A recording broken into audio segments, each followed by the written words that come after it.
The information and education material contained herein is meant to promote the general understanding and dialogue of GAN's processing. Such information is not meant or intended to serve as a substitute for a healthcare professional's clinical training, experience, or judgment. For patients and individuals, such information is not to be a substitute for professional medical, therapeutic, or healthcare advice or counseling. For medical issues or concerns, including decisions about medications and other treatments, readers, viewers, listeners should always consult their physician or, in serious cases, seek immediate assistance from emergency personnel. Prescription information, procedures, and use of medical devices information should be undertaken only by properly trained and certified medical personnel. We specifically disclaim any warranties, express or implied, including implied warranties of merchantability or fitness for a particular purpose. Such information is provided, as is, and is believed to be accurate at the time of its publishing, but it is the viewer's job to evaluate the accuracy of any information found in this presentation. Every case presented is of their own experience, applied by themselves for themselves, and it applies to their case only. Every person experiencing health problems should seek professional medical advice and consult their course of treatment with a doctor. The processes of plasma balancing described herein are a natural process which supports the body but does not replace medical advice or therapies one is already subject to. And now we'd like to welcome Alex for another beautiful teaching. And hopefully maybe you can go back to what it was that you touched on softly. Was it this point of transmutation? Was it something else? I thought it was about the fish in a way. That was my first guess, the Siamese fish, where he sort of stays in suspended animation until the female comes by, and I guess her fields sort of wake him up and he goes to work at that point. But maybe it's something else. And again, this whole workshop seemed to be learning to have that ability of moving the soul into the soul of the man, the soul of physicality in the soul of the man, for protection during the storm, and then recreating it later. I know that's kind of hard for most of us, including myself, because I don't think I'm really ready to leave yet. But at the same time, when you're on death row, it may be your number may be up. Not exactly sure, but there may be more than one way. And I'm really hoping that the Universal Council's emotions will change the will of some of these leaders and some of these other situations, so that we don't have to go through that. But gee, maybe we need to learn this transmutation, and that way you're free as a bird. No matter where you are, in whatever position you are, you know what to do if you run into trouble and can recreate yourself. He keeps saying, walk off the deathbed, walk off death row as a new man. Even the prisoner, he said, given the lethal injection, if he enlightens his soul while he's on that gurney or whatever, he can walk off as a new man, realizing all the things he's done wrong. He can enlighten his soul at that point. And that's why I was thinking about, if we can do it, we should be able to teach it to our lover, our brother, our child, and so on. So welcome, Alex. I'm glad you're with us, and thank you for carrying these programs on Sunday through for us so beautifully. And as well as all the other knowledge seekers who contribute verbally or even contribute on the what we call the silent line of communication. Thank you very much for that introduction, Mark. I want to welcome everybody from the North American Corona team. And just want to add to one of the disclaimers, of course, is that YouTube also has restrictions. So this teaching is meant for education purposes, and any transmission on other platforms is up to the individual. And so this is the platform that I'm choosing to put this forward. And as such, as we're bringing all the knowledge seekers from around the world and making this actually a truly international meeting, before I get into it, I do have some reservations, because this class may already be redundant because of the wonderful dialogue that we had in the preamble today with the contributions from the Universal Council and all the other knowledge seekers. It's almost, they've already made the presentation that I'm going to make. So let's look at the purpose of this presentation. And it is a way to put a cohesive thought together for new knowledge seekers, mature knowledge seekers, teachers, and would-be teachers. Because with the thousands of hours of teaching that is in the archives, we need to be able to deliver this to the rest of humanity, who most of which is still in the dark, if you will. But that is changing rapidly daily, because we have come to a key point.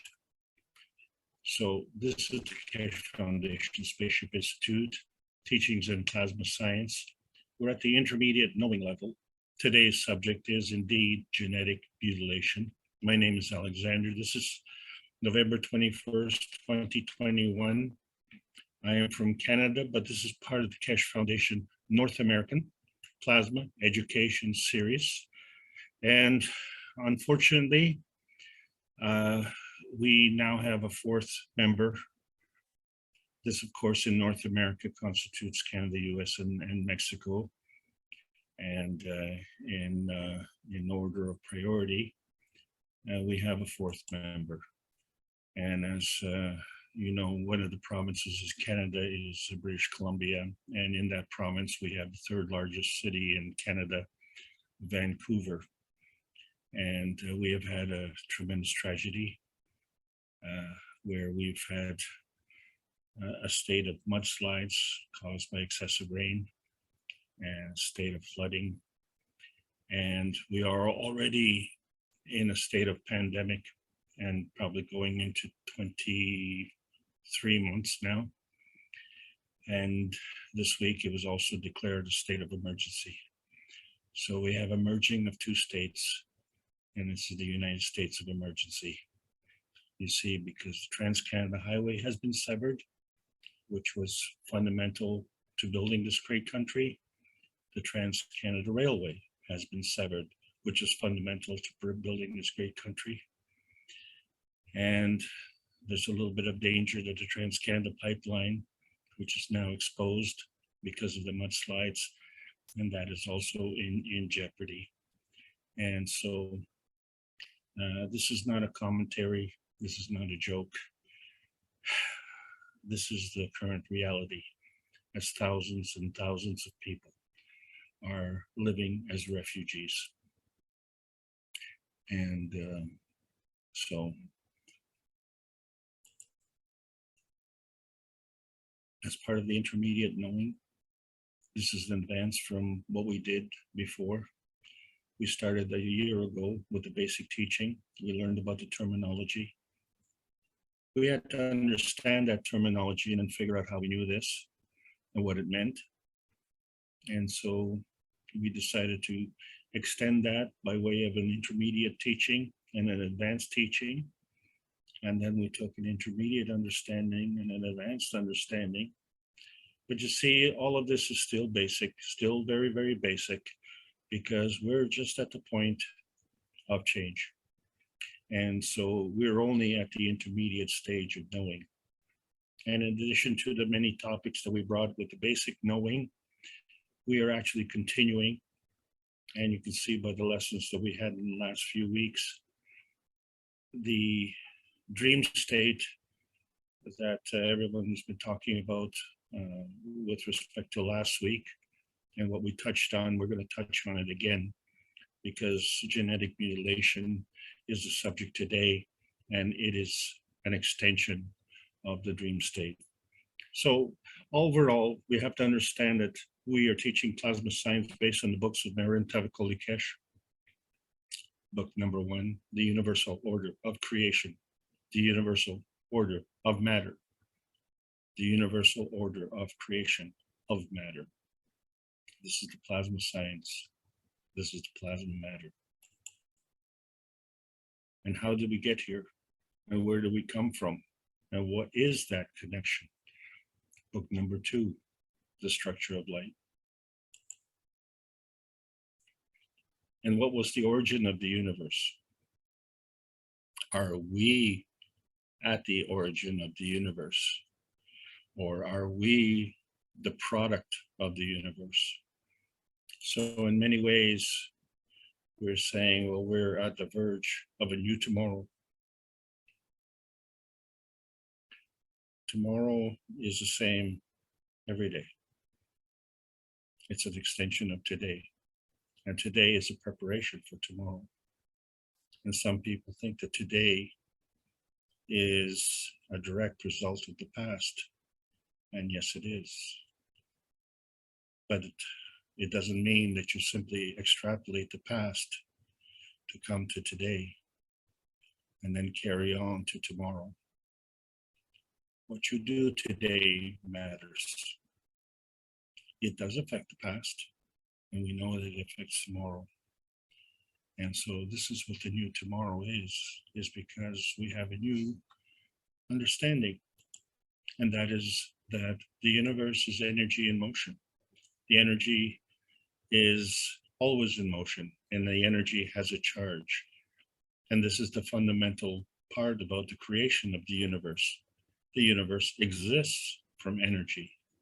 And as we've seen in book number 1, the discussion of plasma matter as opposed to physical matter, involves the discussion of antimatter, dark matter, and matter. What I call the matter gen, because it's plasma matter as opposed to physical matter. And when you take these two constructs and you interact with them, and we're familiar with the infinity loop, and we know that in the plasma science, the stronger feeds the weaker. We have to ask ourselves, well, how can the weaker feed the stronger? Does it define the rules, or are we not taking enough into account? And as we cross the bridge of knowing, we have to use the terminology to understand that it's a two-way street. There are magnetical and gravitational field forces. This is the natural plasma. It is very natural. And it represents the energy in motion. And because the energy in motion, it carries a charge. And we see the representation of that in what we call the GANS technology. But that GANS technology is a representation of one state.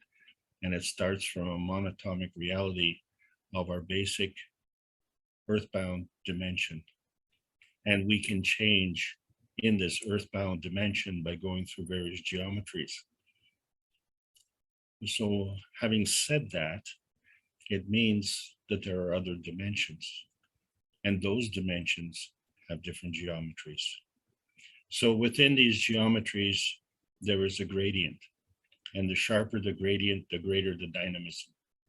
Dynamism is the transfer of the charge from state to state. And it follows paths.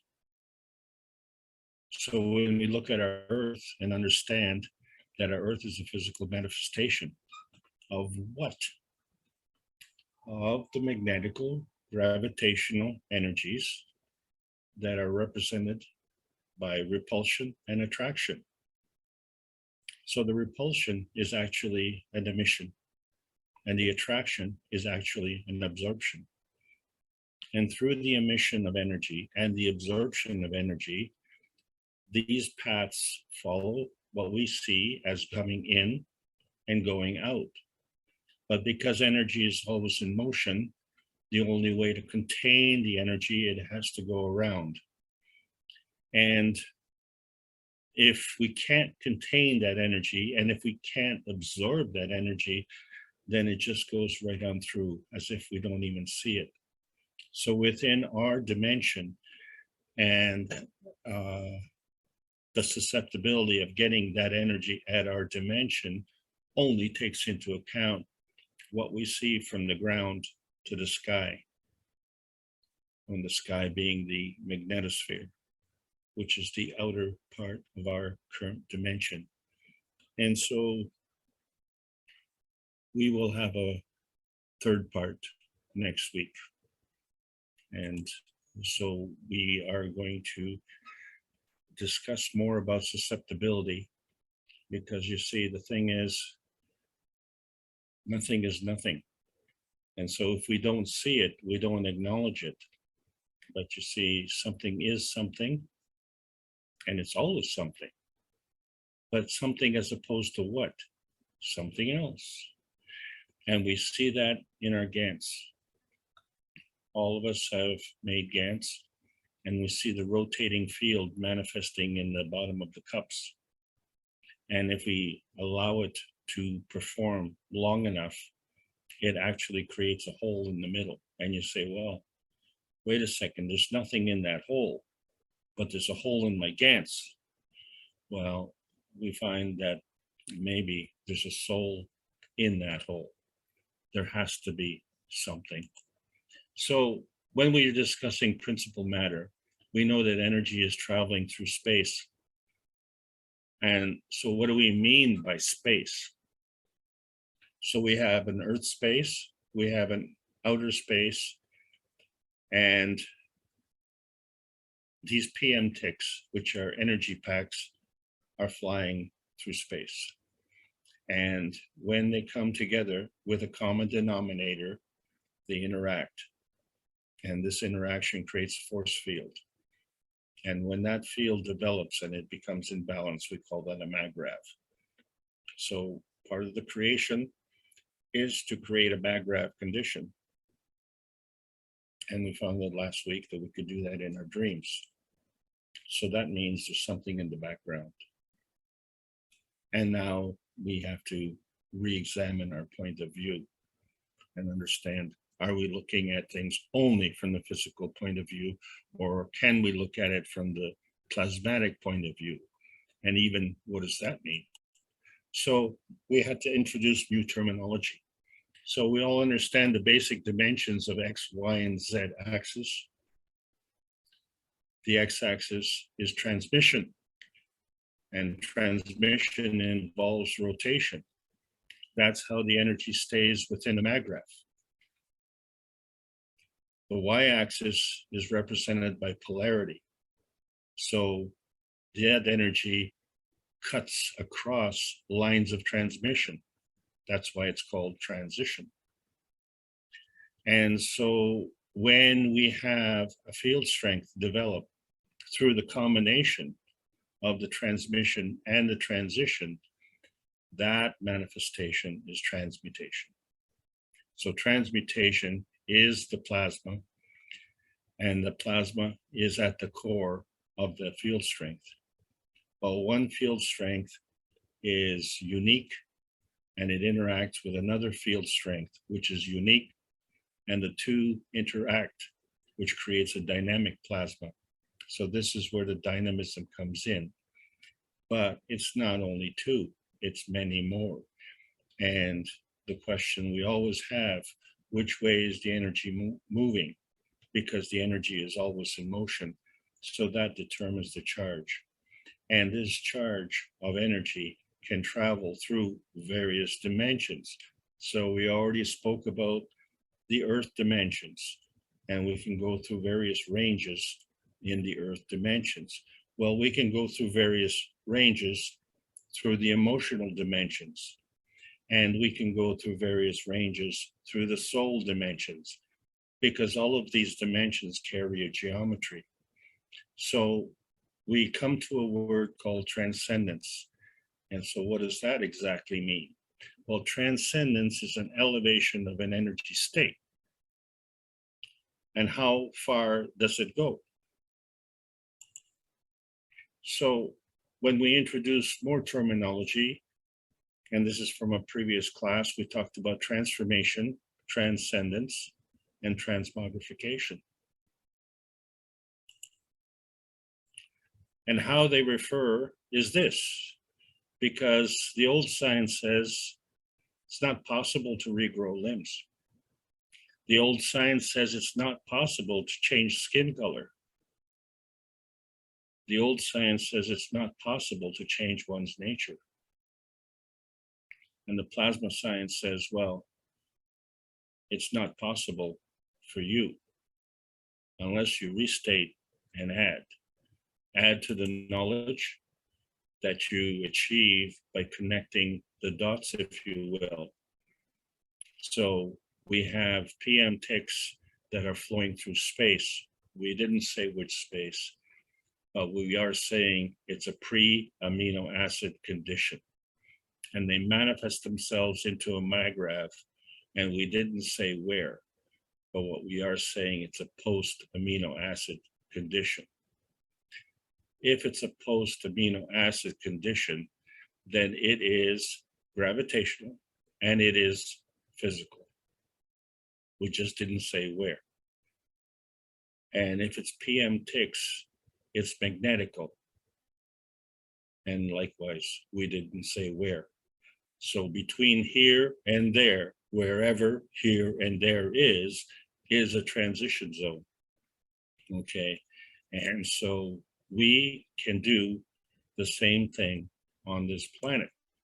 So our range transmutation on this planet allows us within the range on this planet to actually transmute between the physical reality and the plasma reality.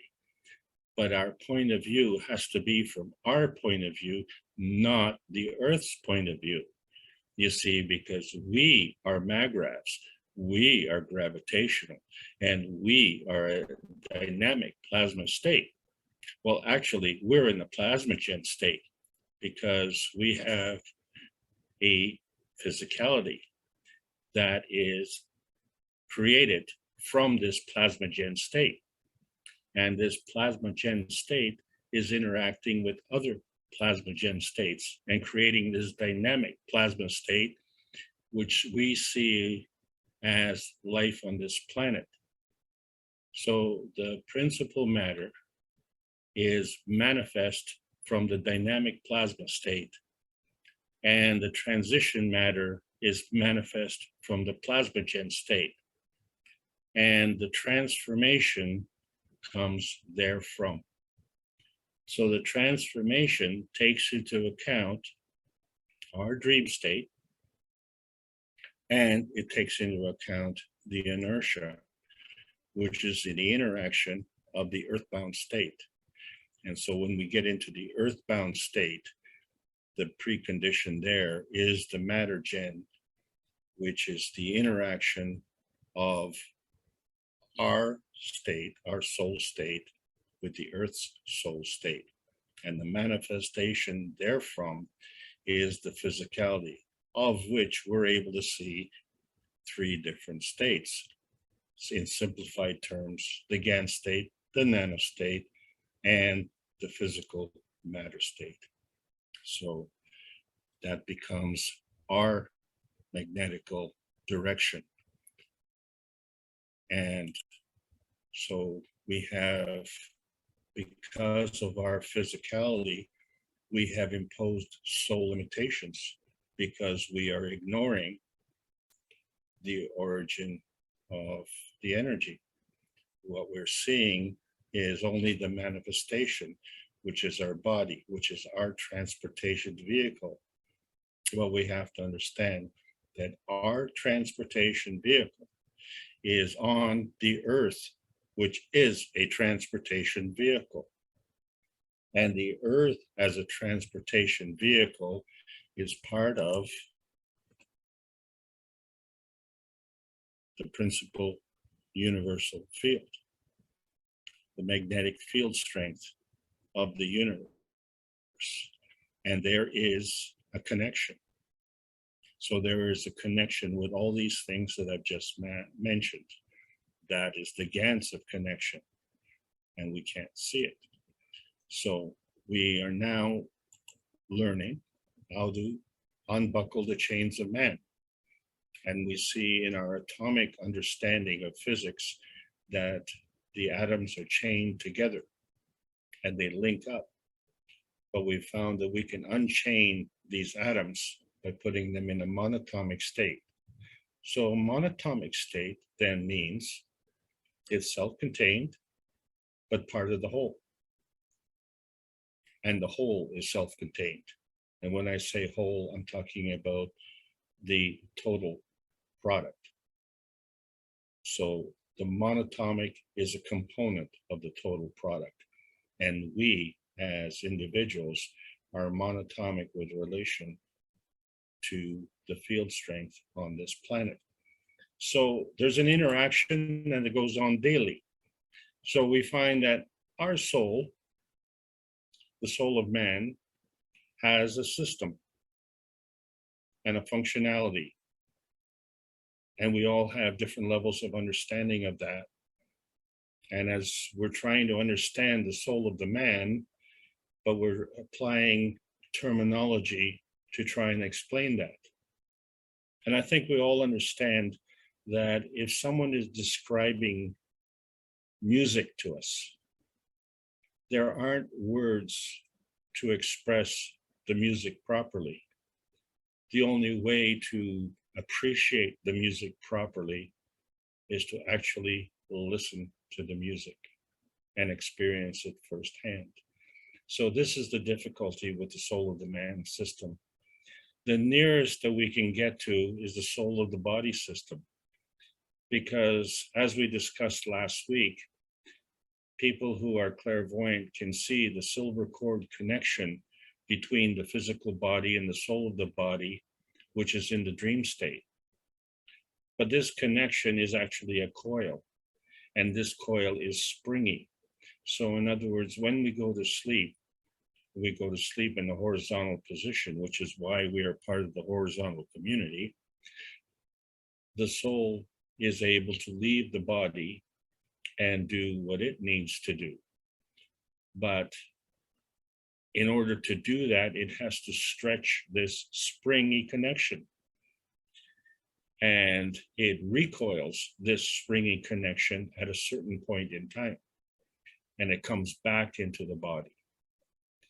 And so we reference this as the art of dreaming. Most of us can't remember our dreams.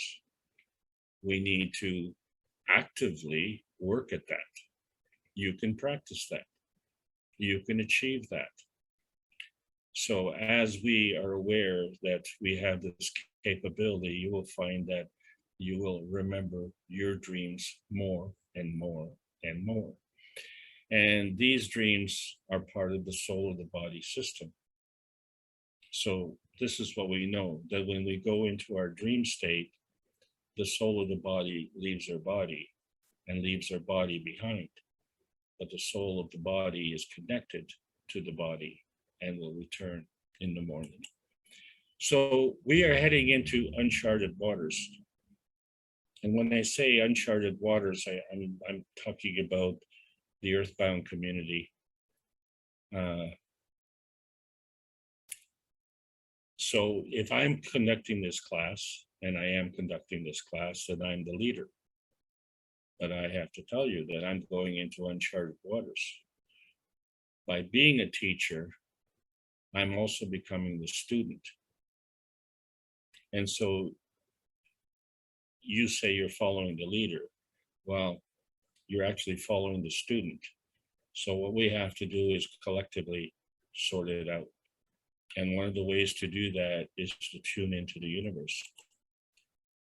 So we're at the point where we have to cross the bridge, and we're only at the intermediate stage. All the intermediate knowing stage is an advancement from the intermediate teachings and the intermediate understanding. So we're trying to bridge this gap by gapping the bridge. And we know that this gap is of a higher order of magnitude. So this is a good thing. And that's why we're so happy that we're able to cross this. But there is resistance. We're having some bridge difficulties. So as mentioned, on the west coast of Canada, the bridges have been washed out. And what is significant, of course, is that it has disconnected the third largest city in Canada from the rest of Canada. And this is the problem that we're all going through. All that is a microcosm of the collective problem that we're having on this planet, which is a disconnect from physical reality. this disconnect from physical reality is also disconnect from plasmatic reality. And this is the subject today, the genetic mutilation. What is genetic mutilation? Well, let's understand what is the domain that we're involved in. So I said, we have an earthbound domain and we have a spacebound domain. Your domain is in an awake state or a sleep state. So your awareness is in the awake state, we call that a conscious state. And in the sleep state, that is an unconscious state. That's very simplistic. So when we look at our dream interpretation, we're looking for meanings. And maybe we go to a fortune teller and we do some crystal ball gazing. What is the first thing that we ask a fortune teller?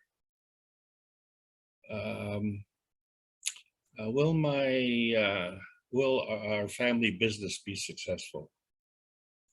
Will our children grow up to be fine, upstanding citizens? Will the upcoming marriage for my daughter be outstanding? Will I have beautiful grandchildren? And all of these things have to do with selfishness. And when you ask a question, then you have to mean that you're asking for an answer. Do you want that answer? Do you really want to know that answer? So, you know, if we were to apply that to sports, let's say, and let's say two teams are playing and you want to bet on a team. Well, if you bet on that team, you're betting on the outcome. But if you can look into a crystal ball and see that which team is going to win, then that bet is not a gamble. That bet is a contrived condition. And it actually is kind of cheating. But the thing about sports games, if you could predict based on the past performance, or if you could predict based on a crystal ball, then you wouldn't need to play the game, would you? So the outcome is undecided because the interpretation of the outcome is exclusively from your point of view. And that is not the only point of view. So it's your dream can be in your awake state, or your dream can be in your sleep state. And then we have this kind of suspended animation, which is kind of a daydream. But the thing that science has said that we have different sleep states, where we have shallow sleep states and we have deep sleep states. So when we talk about dreams, we are talking about the shallow deep states, the shallow sleep states. What we're talking about today are the deep sleep states. So let's look at the difference. Your dream is your dream, and you need to interpret your dream. So I can't interpret your dream. Your dream is meaningless to me. But you are the last man standing. So you are manifesting your reality. And you need to know that you're not alone. And you're not alone in your dreams, you know that, but you're also not alone in your loneliness, because the universe is interdependent. So what you really want to know from your dream is to try and remember your dream, because the purpose of your dream is preparation for the tomorrow. And in order to prepare for the tomorrow, you have to do two things. since the universe is interdependent, you have to make arrangements with other souls. And before you can make arrangements with other souls, you have to make arrangements with your soul. So you have to make resolutions with your soul. Now, resolutions are not just like New Year's resolutions where you make a promise to nobody and brag about how you couldn't keep it, but resolutions actually resolve issues. And this resolution of issues is a preparation for your soul. And so that preparation of your soul is literally a preparation for your physical reality. And your physical reality, as is true for your soul, depends on other souls. And the arrangement with other souls, and therefore the arrangement with the physical reality of other souls. And so you understand that this dream is in the shallow state because you know that you can dream in color. And color is a visible manifestation of the physical reality. So you know that you can bring this dream from your unconscious state to your conscious state. That's not what we're talking about. So because we now have crossed the bridge of knowing, then when we look at our evolution, and then we look at the theories put forward by, let's say, someone like Darwin, who thinks we have evolved from monkeys. Well, who did the monkeys evolve from? So, you know, this is nonsense. This is not evolution. Evolution is the adaptation to the environment. And so the adaptation to the environment involves learning.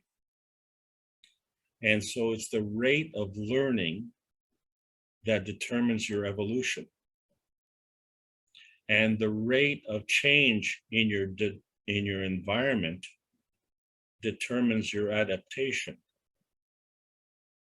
For example, the temperature drops 20 degrees Celsius in a 24-hour period. You are used to the warmth. Now you have to get used to the cold. If you do that within a 24-hour period, you will be shivering in the initial stages because that's how the body will build up the body temperature. But if you could do a gradual change, say, go from higher temperature to a lower temperature and spread that out over an extended period of time, then you would adapt slowly, day by day by day. Whatever this adaptation is actually a manifestation of the inertia, which is an interaction of your condition and the condition of your environment. So your evolution is an adaptation of your life on this planet. And your evolution is an adaptation of your soul of the body system. And the soul of the body system is an adaptation of the soul of the man system. That is the evolution.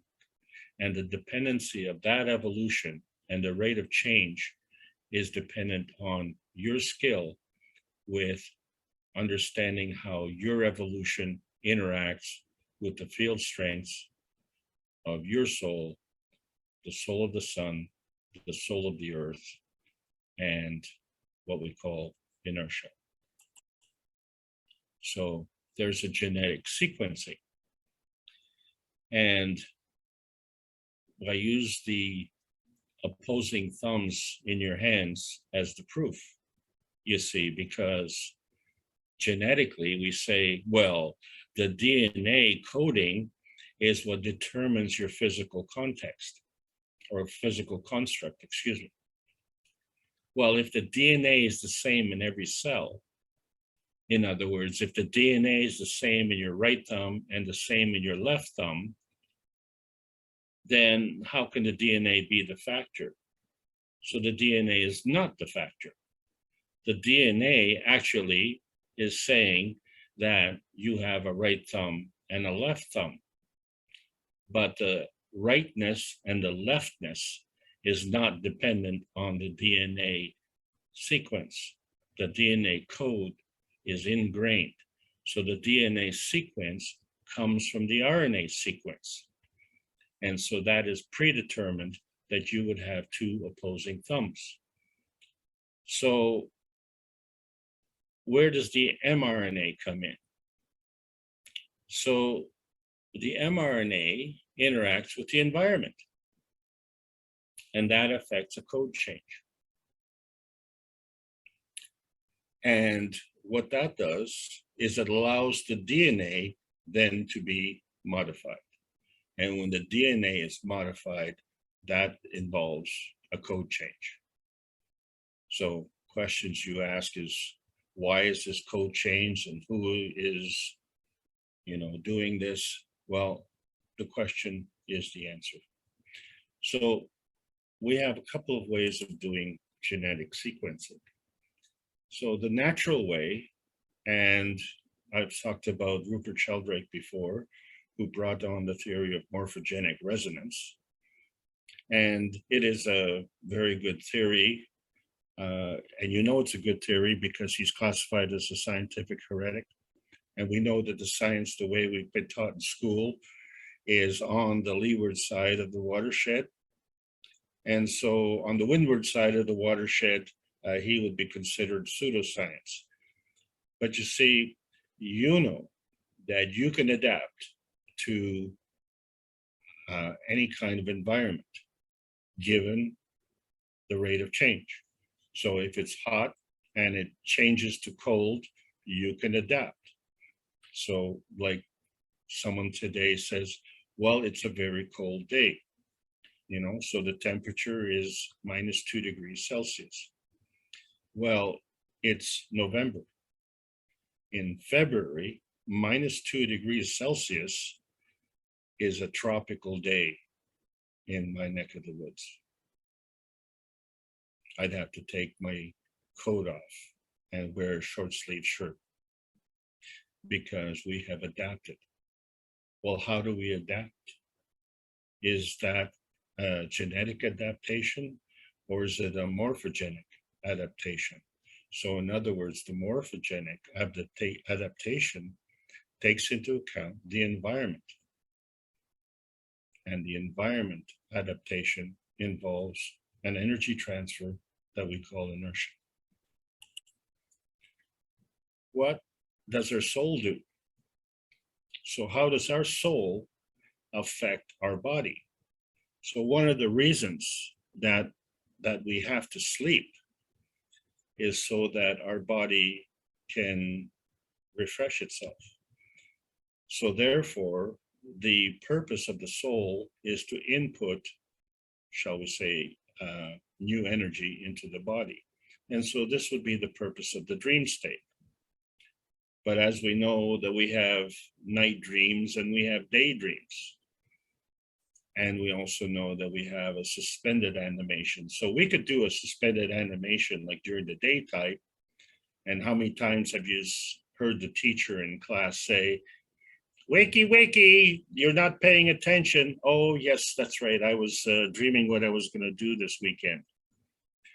Or at night, you're sleeping and someone comes in and says, are you awake? No, you're sound asleep. And so then they wake you and suddenly you have to snap back with that springy coil back into your body and say, why did you wake me?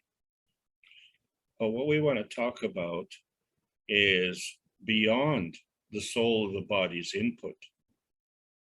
In other words, what we want to talk about is beyond dreaming. So to understand where we are, if we look at genetic manifestation and what it means, so some people say, well, this is genetic manifestation is actually an evolution. And regardless of whether they can explain it or not, but what frequently they talk about is that there's some kind of natural selection or that they are chosen or there's some kind of discrimination. And so, you know, when we classify things, let's say we classify, for instance, a sloth as a three-toed sloth. Well, isn't that kind of racist? You know, he's not a sloth, he's a three-toed sloth. Well, what would you say if someone had 4 arms? Would you say, well, you're a 4-armed freak? Well, is it being a freak or is it frequency? Because this is a physical manifestation of a genetic condition. And you, I assume all of you are 2-armed freaks. And if you go into a community and everybody there has 4 arms, you'd be the freak. How would you feel? So the freakiness is the adaptation to the environment. And so when you look at an environment, there has to be an attraction force, right? A magnetical force coming to a gravitational force. That's how it goes. So the attraction force is the gravitational force. So when 2 forces come together, they try and create 1. But every PM tick is unique. And we know that because there's 7 billion people on this planet and they're all unique. And each of these entities has over 70 trillion cells in our body. And each of these cells are unique. So do the math. There's a lot of adaptation going on. And thank God that I'm not in charge, because this is a natural adaptation and that's a whole lot of work. And so regardless of our origin and our genetic disposition, we can adapt to the environment. And this is done on a willing basis. But what happens if we have a genetic modification? Okay, so how do we adapt in that case?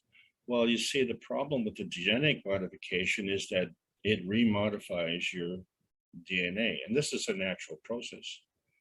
But the genetic modification is not a natural process. So you get a genetic adaptation.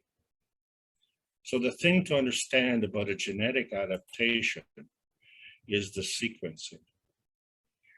The amino acid is created at the top surface when you create the cups of life. The amino acid is that oily film on the top of the water of your cup of life. And so that amino acid is the building block of creation. From the amino acid, you get the DNA. Then you get the essential fatty acids. Then you get the protein, the cells, the organelles, the organs, and the body. So where is this sequence? So your organs in your body are tuned in to the environment and they manifest the body accordingly. So when we are in a cold environment and we go to a warm environment, our organs are adapting to that and transmuting that energy to the body so that we become more adaptive to that environment. And we can go to a prior modification. So we get into genetic mutilation, which is something that we do with seeds, isn't it? We like to modify our seeds because we have a man-made desire. And the man-made desire, of course, is superior to the universal desire, isn't it? Well, we talked about resolutions, and the resolutions have to deal with our impairment within our physical reality. And it also, our physical reality has a purpose. and that is for learning. And so another resolution is that we want to enhance our learning.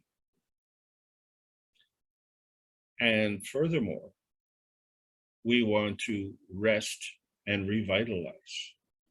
So another resolution is to enhance our vitality. So dreaming or sleeping resolutions deal with the repairing of impairment, the enhancement, and the vitality, the physical and emotional vitality of the soul of the body. What? Yeah.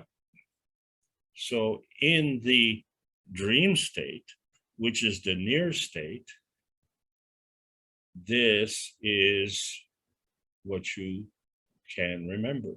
We are not qualified at this point in time. And then I say we, I'm talking, I guess, the majority of we. And there are many who are qualified. But in the deep state, which we can't remember, the only way that we can communicate through that is with the trust. And so if the soul is able to travel throughout the universe, and we see the universe is massive, and that little tiny red dot in the bottom right-hand corner is our little tiny perfect world. And why are we restricted to that little tiny perfect world? Because on that little tiny perfect world is our physicality. And so we can entertain our physicality every evening by going to sleep. Okay? But we do more because our soul needs to travel and can travel. So this relationship is now becoming within our sphere of awareness.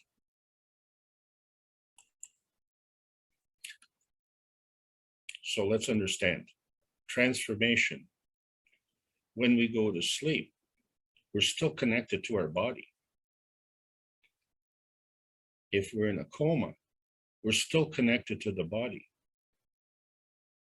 It is only in death that we're disconnected from the body. Okay. But with transportation, we are connected to the earth, or we are connected to the space. Well, if that is the case, if in the deep sleep state, we can transport ourselves into the universal community, then what does that say about birth? So let's look at another thing. Say you wake up in the morning and you are just not feeling right. It's like wearing your shoes backwards. Your left shoe is on your right foot. You're just out of sorts. You're out of alignment. You reach for your cup of coffee in the morning and you spill it. What you need to do is you need to take a nap, go back to sleep, and then realign yourself. It's a very simple thing. Just get in kind of properly so that you are back into sorts. So what does that mean? How do we do this? So when we go to sleep, that's what we do. We go out, and then when we wake up in the morning, we come back in. So if we come back in, but we're out of alignment, then we've got to do that again, right? What are we doing? So let's look at birth. Birth is the attraction of the soul of the man to the soul of the earth and the soul of the sun. The plasmatic field of the sun has a soul. The plasmatic field of the earth has a soul. The interaction of these two plasmatic fields creates an attraction point for the soul of the man. So the soul of the sun plus the soul of the earth attracts the soul of the man. Now you have a new plasmatic condition. So now we have a soul of the body, which is connected to the soul of the man. And it's still connected to the soul of the earth, isn't it? because it's still in the soul state. So the soul of the earth plus the soul of the man attracts the soul of the body. So now you have a soul of the body, and you have the physicality of the earth. So that interaction, which we call inertia, manifests itself into the physicality.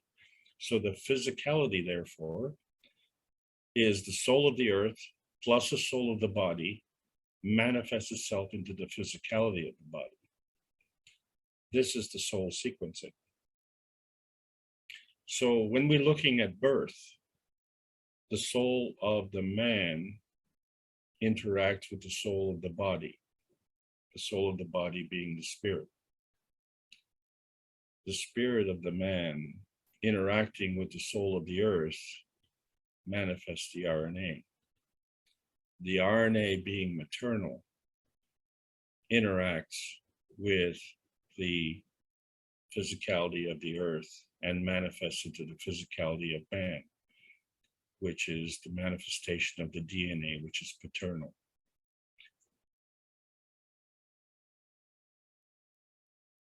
So here we have the enhancement of the body, which comes from the assembly of all of these.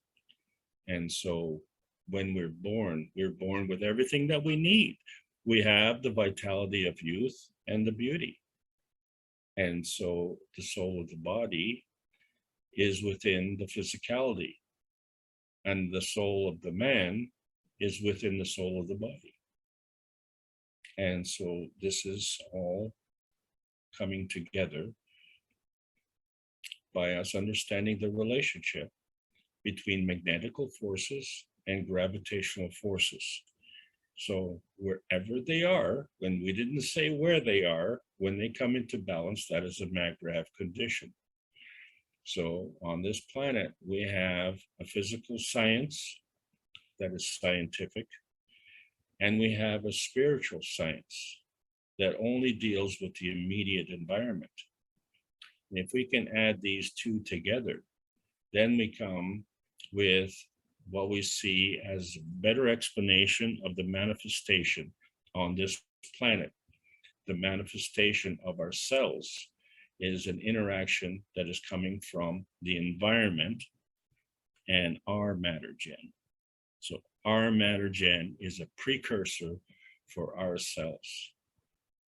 All right. So this energy that is in motion is manifest into light.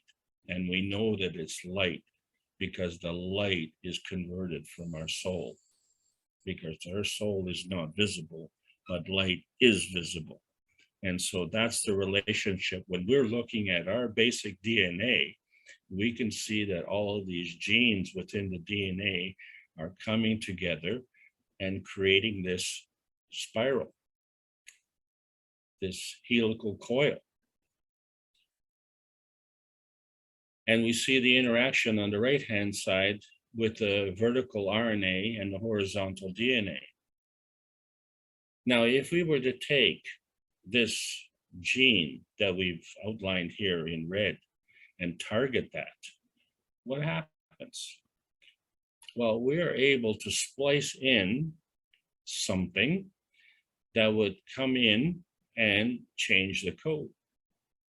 And so this modification of the RNA then becomes recombinant in the DNA. And so now that we've changed the code, what we're basically saying is that we have changed our physical interpretation of our soul. We have changed the physical interpretation of our soul. We have not changed our soul. Excuse me.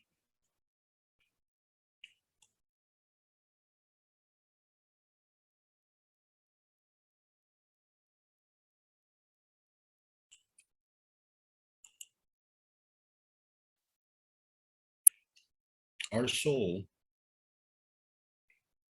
is responding to the plasma field.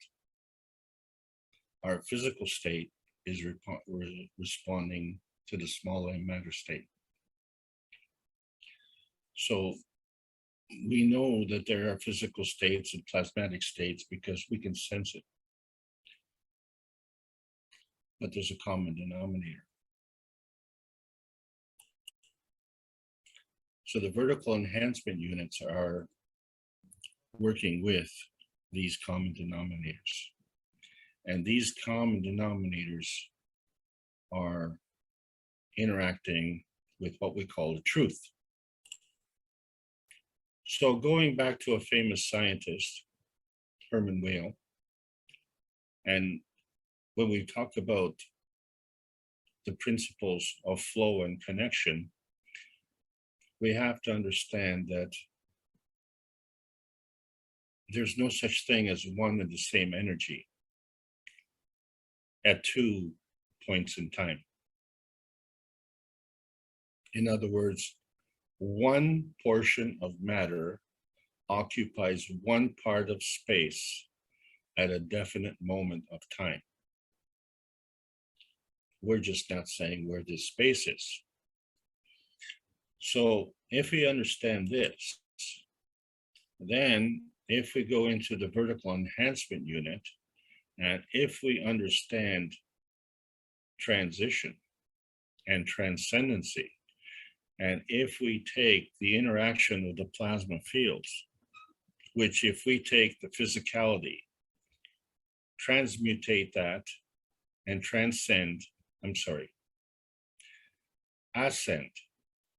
ascend into the soul of the body, ascend into the soul of the man, then we can see that when we're discussing whether or not heaven is in space or on earth, and then of course we're discussing at the same time whether we have hell on earth or hell in space, this is heaven transmission. And that heaven transmission is on this planet. And that affects our emotion. When we're talking about transmutation, we're talking about heaven transcendence.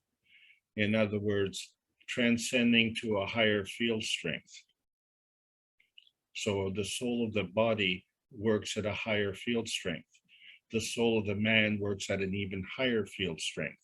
It is when we ascend into these higher field strengths, then we can transcend to the other side and then descend back from the soul of the man to the soul of the body to the physicality of the body, the same way that we were born. So this becomes the transformation and the transcendence, and then becomes the transmogrification. But not yet. The question comes, first of all, how do we do this? So let's look at our situation and repeat, because we are at an existential crisis. Before we can go further, we have to understand that the magnetical field forces involve attraction and repulsion. So when we're looking at magnetical, we have to understand that it comes from a Maggrav position. That is natural creation. When we're looking at a gravitational condition that is from a Maggrav condition, that is natural decay. So decay is not rottenness. Decay is the absorption of energy, and the creation is the emission of energy. And emitting to what? Emitting to another form of creation. It's a two-way street. So the emitting is going to an absorbing, and an absorbing is coming from an emitting. And so when we look at the PM ticks, which are the go-between, between the creation, when we start with a neutron, which is the combination of the antimatter, dark matter, and mattergen, and it creates the electron, proton marriage, and each one is constructed from antimatter, dark matter, and matter. The byproduct is the release of PM ticks, and it can be natural creation or natural decay. These are the PM ticks, which are energy in motion. Ray motion is creation. So whether it's natural decay or whether it's natural creation, it is always creation. So this comes to the point where the convergence of energy is the attraction forces of gravitational energies. Divergence is the magnetical forces represented through repulsion. The universe is interdependent, but there are independent variables. We are an interdependent variable with the universe, but we remain independent variables. And if that's confusing, understand that the relationship between the cups of life carry an emotional and a physical context. So we need it now more than ever, because we're trying to put the peace dome together, and the peace dome is a plasmatic condition. So when we take the physical cup number one, we create a magnetical and a gravitational field. Cup number two is exactly the same. We just change one of the components. When they do their job with respect to the pandemic, then we can put the two together and they represent the cups of life.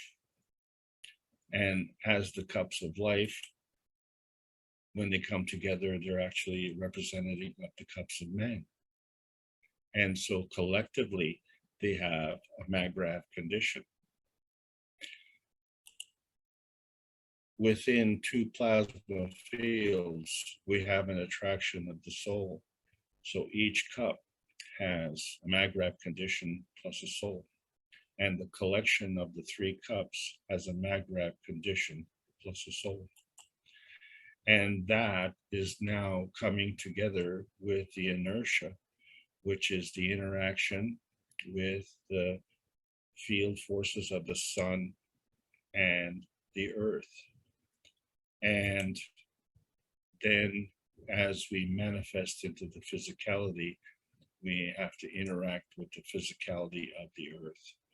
All of these have magnetical gravitational field strengths.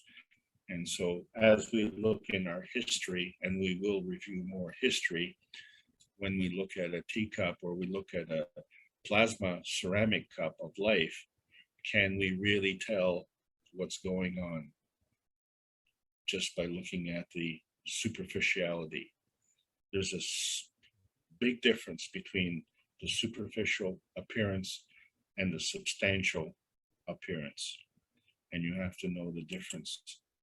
So when we bring the cups together, they all interact together and they create a unit, a plasmatic interaction that involves the magnetical, the gravitational, and the souls of each and every cup and the collective.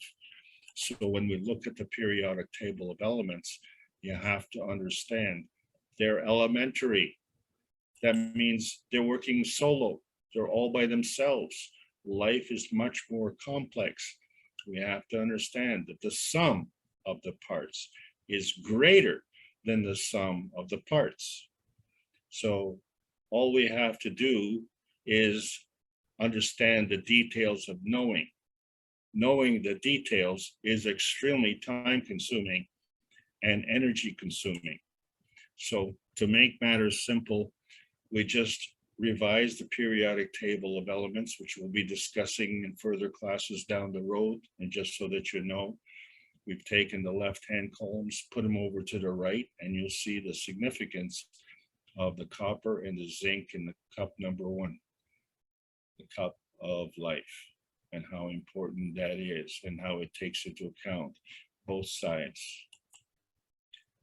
So I took the liberty to introduce more terminology a few weeks ago because we wanted to understand the difference between the plasmatic condition and the physical condition. So I introduced the word carbogen, and I asked and put a proposal if you would adopt carbogen, mattergen, and plasmagen as part of the plasma terminology. This is what I'm asking of the knowledge seekers. And when we look at the periodic table of elements, we have to understand that the hydrogen, carbon, nitrogen, and oxygen are part of the amino acids. And it is from there, when we take that into account with our environment, which is the calcium, the magnesium, the sodium, and the potassium, that's our environment. And what do we manifest? We manifest our physicality and our emotional, which is the copper and the zinc combination, which brings us into the iron compound of the sphere, the domain of Earth. This is how energy is moving. It moves through different gradients and it moves at different rates. So you have the amino acid and you have your lifespan, which is determined by energy. Energy travels as an energy pack. So we see that our dream energy, which is the energy of the spirit, travels as an energy pack. And the dream energy is our indomitable spirit. It is our truth. It is our true interpretation of our soul. So the energy pack from our soul is the soul pack. And that is overriding everything. So when we look at the GANs, it is a window into the future, and we see that we can create the three basic GANSs, which are physical, but they have a connection to the plasmatic. And we've seen them manifest in our 5-cup system. And how does that look? That when we take down the individual components, they work individually, almost like the elementary elements. But when we put them in the cup of the universe, now we have a team that's going. So we understand that when we take the physical inventory of what's in the cup of the universe, and then we take the connections, and they are just physical. And then when we look at the chemical inventory of the environment, and we see, well, you know what, that's also physical. And we see all the components and how they are changed in their chemical nature, but this is all physical. So it's just like you have a kit, a musical kit, but you don't hear the music. You know all the individual components, but where does the music come from? And when do you enjoy the music? Only when you hear the music.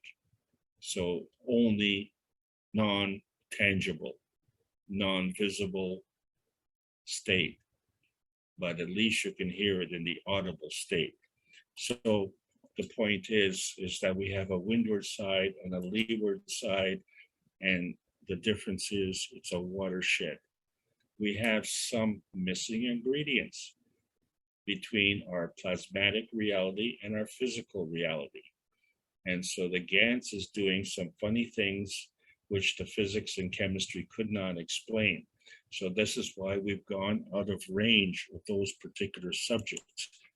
So we, as knowledge seekers, understand we are as physicality in the post-amino acid stage. After the amino acids are formed, we go through the DNA, the fatty acids, the protein, the cells, and more complex cells. So we see a progress from the simple and unstable to the complex and stable. So it's not to throw away all the science that we have, it's to understand that it has limitations, and we are crossing over to the other side where we don't have these limitations. We are in the pre-amino acid structure, the carbogen structure, where we are studying really nuclear decay and comparing it to what it means to be man-made. Well, we all like to watch. Well, the time for watching is over. We are now the detectives. We are the ones looking for clues. We are the ones finding the evidence. And we are the ones examining the evidence. And we are taking off the limits of the possibilities, because we understand that when we have the evidence that's missing is also evidence. And we know that because we started with our cups of life, and look what we created: carbon GANs, copper GANs, zinc GANs, calcium GANs, water, and of course, amino acids. So now we look at the cup of the universe differently. It is a representation. It is an assist for us that each and every one of us in our own homes can do this and figure it out. And we will figure it out. Because the first thing we have to understand is that what we're talking about is the representation of our soul of the body. So we see the interaction of the two basic components of the cup of the universe, where we, in our brain, we create the copper GANs and the zinc GANs and the carbogen, and we have a home for our soul. The soul is protected within the soul of the body, and we have a relationship with the energy that is in motion. And when we look at the soul manifestation dimension, we find that it is consistent of the same thing: antimatter, dark matter, and the matter energy levels. And collectively, they create a Magravh condition. And each of these Magravh conditions is unique. They're all unique. This is the point that we have to understand: the uniqueness of each of these.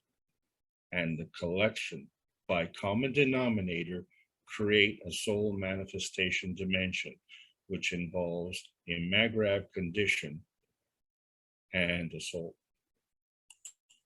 So when we're looking at mass, which is fundamental to our existence, and we identify the different types of mass that we have, that goes from our soul mass, our spirit mass, mind mass, emotion mass, light mass. This all involves transcendence to the higher energy levels. And this transcendence, therefore, differentiates, is the watershed between the pre-amino acid condition and the post-amino acid condition. In other words, the pre-amino acid condition is our dream state. And to get into our dream state involves ascendance. The post-amino acid involves our awake state. That involves descendance. So between here and there is a transitory field strength. So transcendence, therefore, has a new meaning. You can do a range transcendence. We said the range involves the combination of the energy flow by transmission and transition. So in order to transmit the energy in a rotating field, you have to transition through the energy levels to ascend to a higher level, and then transmit via transcendence. And then once you get to your destination, transition back to your physicality through descendance. This same methodology can be done through dimensions. So in referencing dimension transmission and dimensional transition, it's the same thing.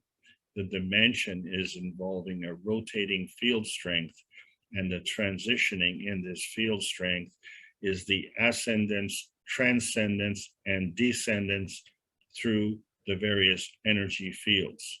So whichever dimension you're in, whichever range you're in, this becomes your domain. And the transcendence between all of these is transmutation. It all involves plasma interaction because all things work in combination. And so the infinity loop is a representation of the magnetical, gravitational pushing and pulling, and was seeking a Magrav condition. But that Magrav condition has to be in motion because there's always a residue. And so now we review the new atomic math. The neutron mass equals the proton mass and electron mass as per the periodic table of elements. But as per the plasma science, you have to add the mass of the PM-TICs and the mass of the matter gen, the mass of the antimatter, and the mass of the dark matter. This is the totality, and it's achieved through energy level balance and positioning. Okay, now, when we go to sleep, we find that a third of our time is spent sleeping, and I'm just talking in general terms. 2/3 of our time is spent in the awake state. So in the awake state, we consume energy, and we have to supplement that energy, and we do that through eating. But it's not enough. We have to go to sleep.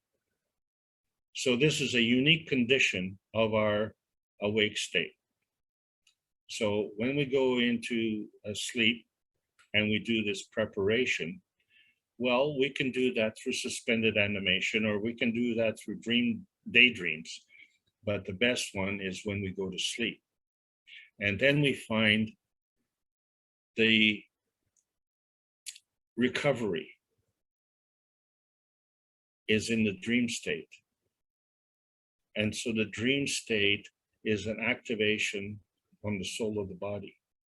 So the soul of the body gives its input from the dream state, and we can say, well, we only get 33% input from the spirit. And in our awake state, we get 66% input from our physicality. Two things I want you to notice. One is that if you total up the percentage here, you will find that it is not the totality. Something is missing, just like in our periodic table of elements. So there has to be a fudge factor in there somewhere, and we are going to discuss that next week. But the other thing you have to notice is that when you go into a higher energy state, the energy transfer is an order of magnitude at least once in a higher state. So to arithmetically say that the awake state is 2/3 and the dream state is 1/3 is not correct. So when we look at this input of our dream state, and we say, wait a second, 66% of our energy comes from man's universe and 33% comes from our dream state. I don't think so. Whatever comes from our awake state, which through general discussion is like really maybe about 20% of what we need in the awake state, it is nothing compared to what is coming from our dream state. And we're not 100% there. So we know that there's more coming from the universe. But this is also really not right, because our dream state is only a representative of our spirit dream state, our spirit dream state input. The deep state, the deep dream state, is our soul of the man state. And if you want to do a 2-to-1 relationship, and even that wouldn't be accurate, So all the energy revitalization that we get from our soul doesn't just come from our soul of the body, it also comes from the soul of the man. You see, because that's how we got here. So the energy level of the soul of the man is higher. So when we're looking at regeneration, the soul of the man dictates the terms to the soul of the body, dictates the terms to the physicality. And so when we're talking about the vision enhancement units and the gift that we are offering to the US military to have free access for the US military for PTSD recovery, which involves the plasmagen interaction. And if you're asking, is it the soul enhancement or the spirit enhancement? The soul never lies. The soul never lies. The broken spirit is in pain. And so this is the gift that we're offering. And so we have to understand that the PM ticks are energy packs. They come together and they create a plasmagen field. That plasmagen field interacts with the inertia on this planet. And all of these interactions create a maggrav. So we have a plasmatic maggrav, we have a physical maggrav. We also have a transition maggrav, an energy state transition. And so when we want to go back to nature, we have to understand, no, we are nature. We are already here by design. We have come here to interact with the soul of the sun and the soul of the earth. And we didn't say which sun, and we didn't say which earth, and we didn't say which field, and we didn't say which soul. What we did say is that when someone asks you what is plasma, just tell them plasma is a kind of energy state. Okay, and so you know in your dream state that that is an energy state. And what we're trying to do with the plasma science is to transcend the limitations of science. And because of the existential crisis that we're going through, when we say if important is not important, well, nothing's important. Our point of view in understanding this problem is absolutely vital. We are beyond the dream state. We are beyond the awake state. We are in the transmutation state from the soul of the man to the soul of the body to the physical body. And the transmutation involves a transformation of our souls and a transportation of our physicality. So what does that mean? That means when we define manifestation and when we look at the stacker unit, that's how we see our reality. Because when two fields come together, they form another. But we didn't say where. Any formation of any field is a manifestation. It's the plasma feeding that leads to the manifestation. Okay, so therefore the manifestation could be non-tangible or tangible, non-visible or visible, plasmatic or physical, dark matter or light matter. And we're going to discuss that more next week because there is a plasmatic reality and a physical reality. The manifestation of that, whatever it is always a form artifact. So we say even emotion of presence is a form artifact. A form artifact of what? Energy in motion. Energy in motion. So when we talk about dreamers, you know, what does it really mean? So men who pretend to talk about peace but don't work to achieve peace are not dreamers. That reality is an altered reality. This is the reality. There are vertical people and there are horizontal people, and the manifestation of this life is a manifestation of the matter-gen state. And the stacker unit is representation of the spine that we need to manifest the courage that we need to deliver the creature comforts that we need. And so this is more than an idea. It's more than a wish.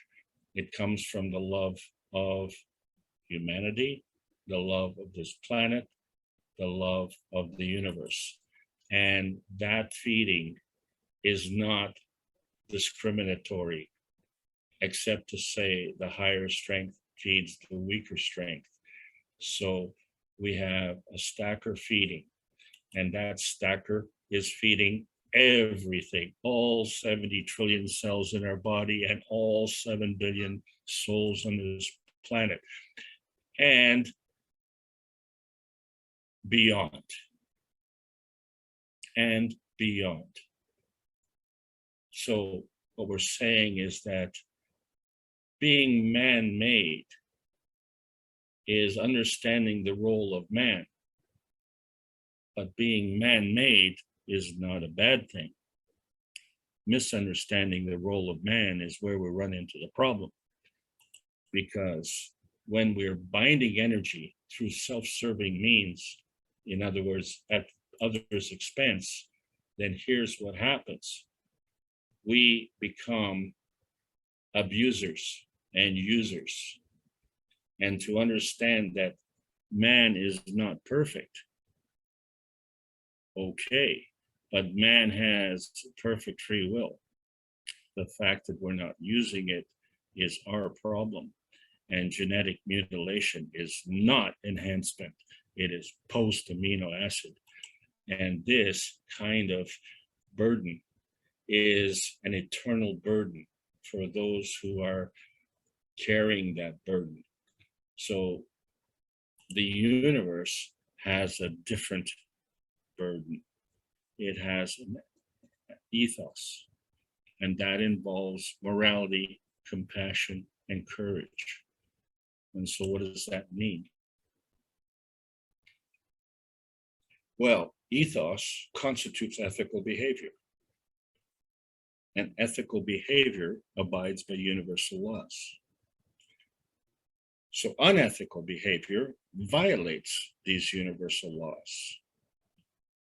And so genetic mutilation is unethical, because genetic mutilation is post-amino acid. The universal community exists in pre-amino acid. And pre-amino acid is the common denominator. It is the ethical knowing that is our common denominator. You see, that is the truth. And this is why we have to go through this transition of knowing by connection. And so when we look at these, you're familiar with these tape measures, and they kind of represent that our connection comes from our mind, but it also comes from the souls, and the souls extend beyond. So we know the soul of the body dreams beyond the physicality. And we know that the universe is a large place. So the soul of the man exists with the universe, interacts with the universe. In order for us to do that in our physicality, we may have to do this.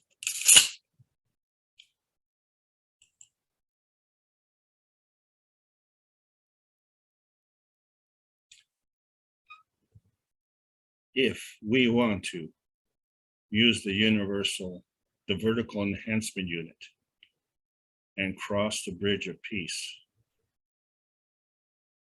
we can only do that by ascending, transcending, and then descending. And the question comes, well, if you are doing that, and if your physical destination state is a representation of your dynamic transfer state, then first comes the awareness of the relationship as represented by the universal cup versus the stacker units. And then we understand that there's a connection. And what does it mean, the art of dreaming? Dreaming what? Connecting to what? This is the new skill, to understand that we have to unleash the soul of the man, to encapsulate our existence and to determine our existence, because that is the truth. And if that is the truth, that means we have to go beyond the dream state. The battle between heaven and hell is strictly a transmission problem on this earth, in this range, in this domain. We can go beyond that. There is no battle here. We can go beyond the dream. The dream is real. And we will be bringing that to Arizona. Now, if we can transmutate from our physicality into the soul of man, and then if we can transmutate from the soul of man back to our physicality, do we have to bring the baggage with us? If we have cancer in our physicality and we transmutate across the bridge, do we have to manifest in physicality and bring the cancer with us?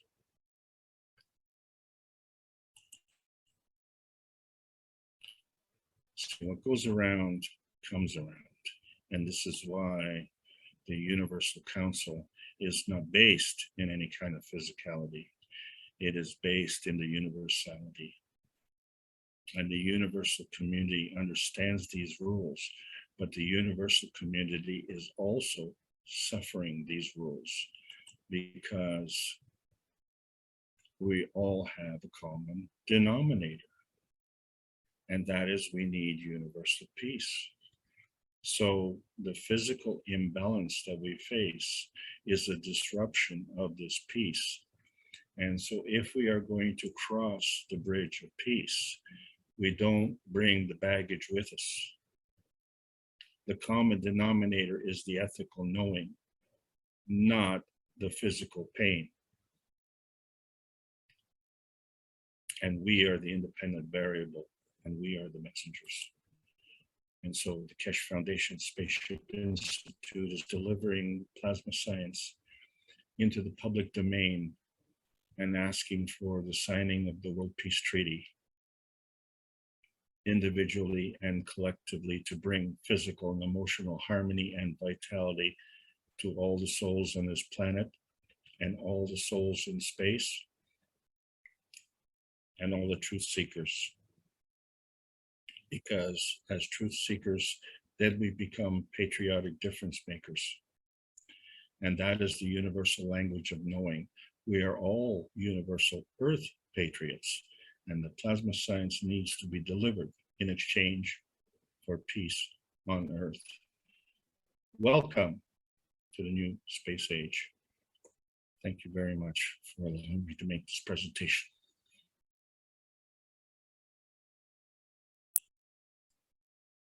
Thank you very much, Alex. And we all thank you and all the teachers around the Keshe Foundation, as we are all students as well as teachers. And I was thinking about the picture of the Universal Cup you had showed there. Let's give Alex a rest for a minute or two while he warms up his coffee or just rests his voice.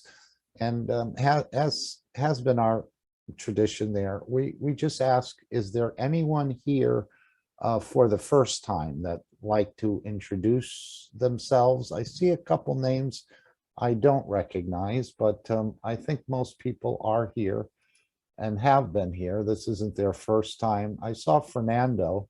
I don't know if you've been here before or perhaps in one of the other groups. You may like to introduce yourself, tell us where you're from. And of course, the floor is open for everyone. We've all patiently had our mics closed and didn't have any problems with mics basically today. Would someone like to get things started? If there's any, and of course, the Universal Council is here, and we always have the floor open to the Universal Council if there's anything they'd like to add to anything. As we Hello. Yes. Hello, everyone. My name is Galip. Oh, I Galip. I'm pleased to meet you, sir, and everyone here as well. Some names are familiar to me, and it was a very nice lesson. I live in Holland. I am a student, and I'm happy to learn more. So you've been around the Keshe Foundation for some time, or? A year now. I Oh, have good. just a year, and I'm trying to learn more, listening back to the teachings, and I've met some of the knowledge seekers, beautiful people, in the opening of Linz last month. And yeah, I'm very happy to be here. Oh, we're all envious of you, Galip. You mean you went to Linz and went inside the exhibition? Yes, yes. Oh, beautiful. What was it like for you, if you would like to share anything? And I know I wanted to mention that there is a translation in Dutch on Thursdays that Fried does of the Knowledge Seekers Workshop. So you're welcome to come there as well. If you have a copy of the schedule, you can see it's in the room starts with 203, but it's a Dutch meeting, and Fried translates. I think Fried is in Amsterdam, but you're welcome to join on Thursday for that. But tell us more about Linz. We'd all be happy to hear that and your actual interactions. Thank you, Galip. Yes, I know that Brother Kai, he's also here, that he has also shared his experiences. And all I can say after that is that the most important thing that what I remember is the emotion of the connectedness and being one with the group. And at one point, Sir Brother Keshe also said that indeed that this was the goal, that we all became one, and in essence we're like a soul. And I must confess that I feel this every time that the Thursdays come again, that I feel just again connected with everyone, or on Tuesdays as well, and today as well, which I was happy that to hear the progression of spraying. And yeah, I don't know what else I can say. I was just beyond words, and I'm looking forward to see.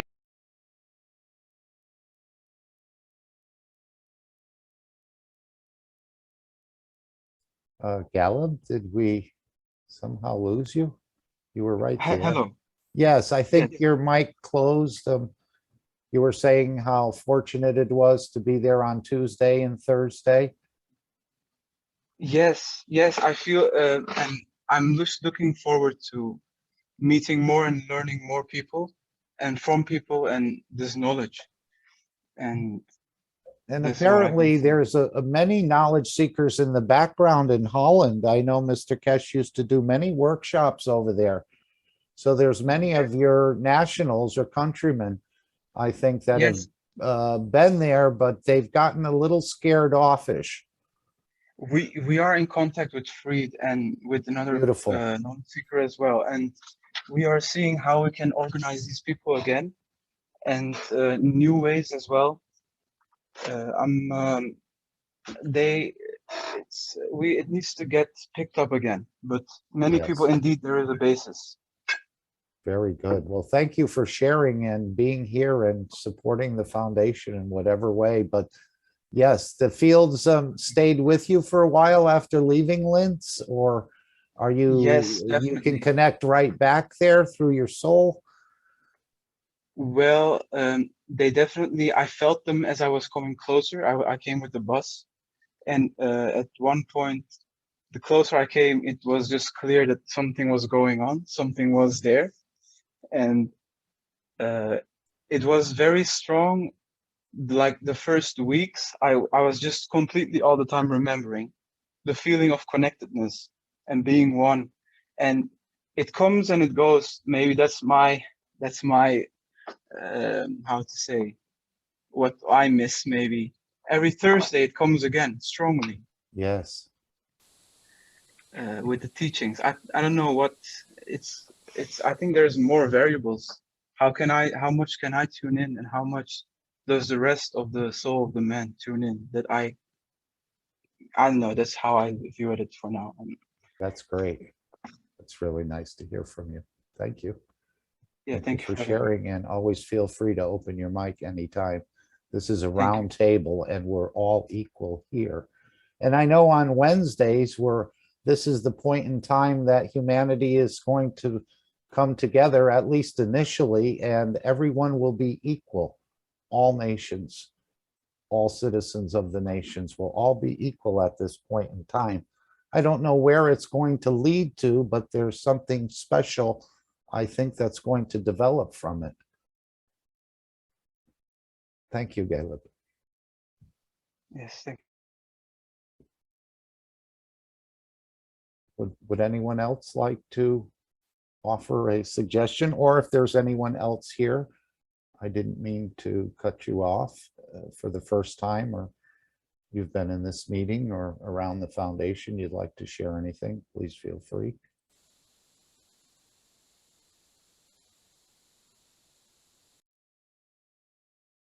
Alex, have you warmed your coffee up?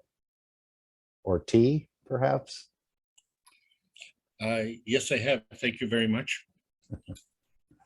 You know, I was looking again at that universal cup, and I was working on one of the, let's say, springs. It's not really a spring. It's a flat plate that I cut into a circle and made into a spring, so to speak. And it's flat, but yet it has that look from a distance of a spring. And then I have another one. But I was thinking, when Mr. Kesh said there's only one way to connect this correctly. And I was thinking, well, it has to be wireless. Obviously, the universe doesn't have any wires in it. But further on, I've been thinking the right way to connect it is the way you connect it. Could that be a possibility where there is no right way? The right way is how the person interacts with it or connects it. I think that's a distinct possibility than they're saying there's only one correct way to connect it. And that would be the way you connect it.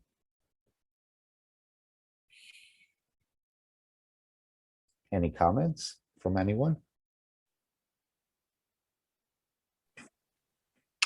Mark, this is Ed. Hello, Ed. I would think you may be partially right. This is just my opinion, of course, but I don't think you could just, I think what is required is understanding. When Mr. Kesh originally taught this, he taught that we need to understand the interactions. This is a microcosm of the interactions of the universe to teach us how everything works and affects, and the fields interact with one another. And so I don't know if you could just haphazardly interconnect it, unless maybe your soul was directing you. But I think the proper way, in my understanding, would be consciously, and you connect it according to your understanding. And there may be different ways according to the what results you're after. Right. It's almost like the soul of physicality connecting with the soul of the man. Is there a right way to do it, or is the right way the way you do it? Because I obviously can't connect your two souls together for transmutation. I can only maybe do mine.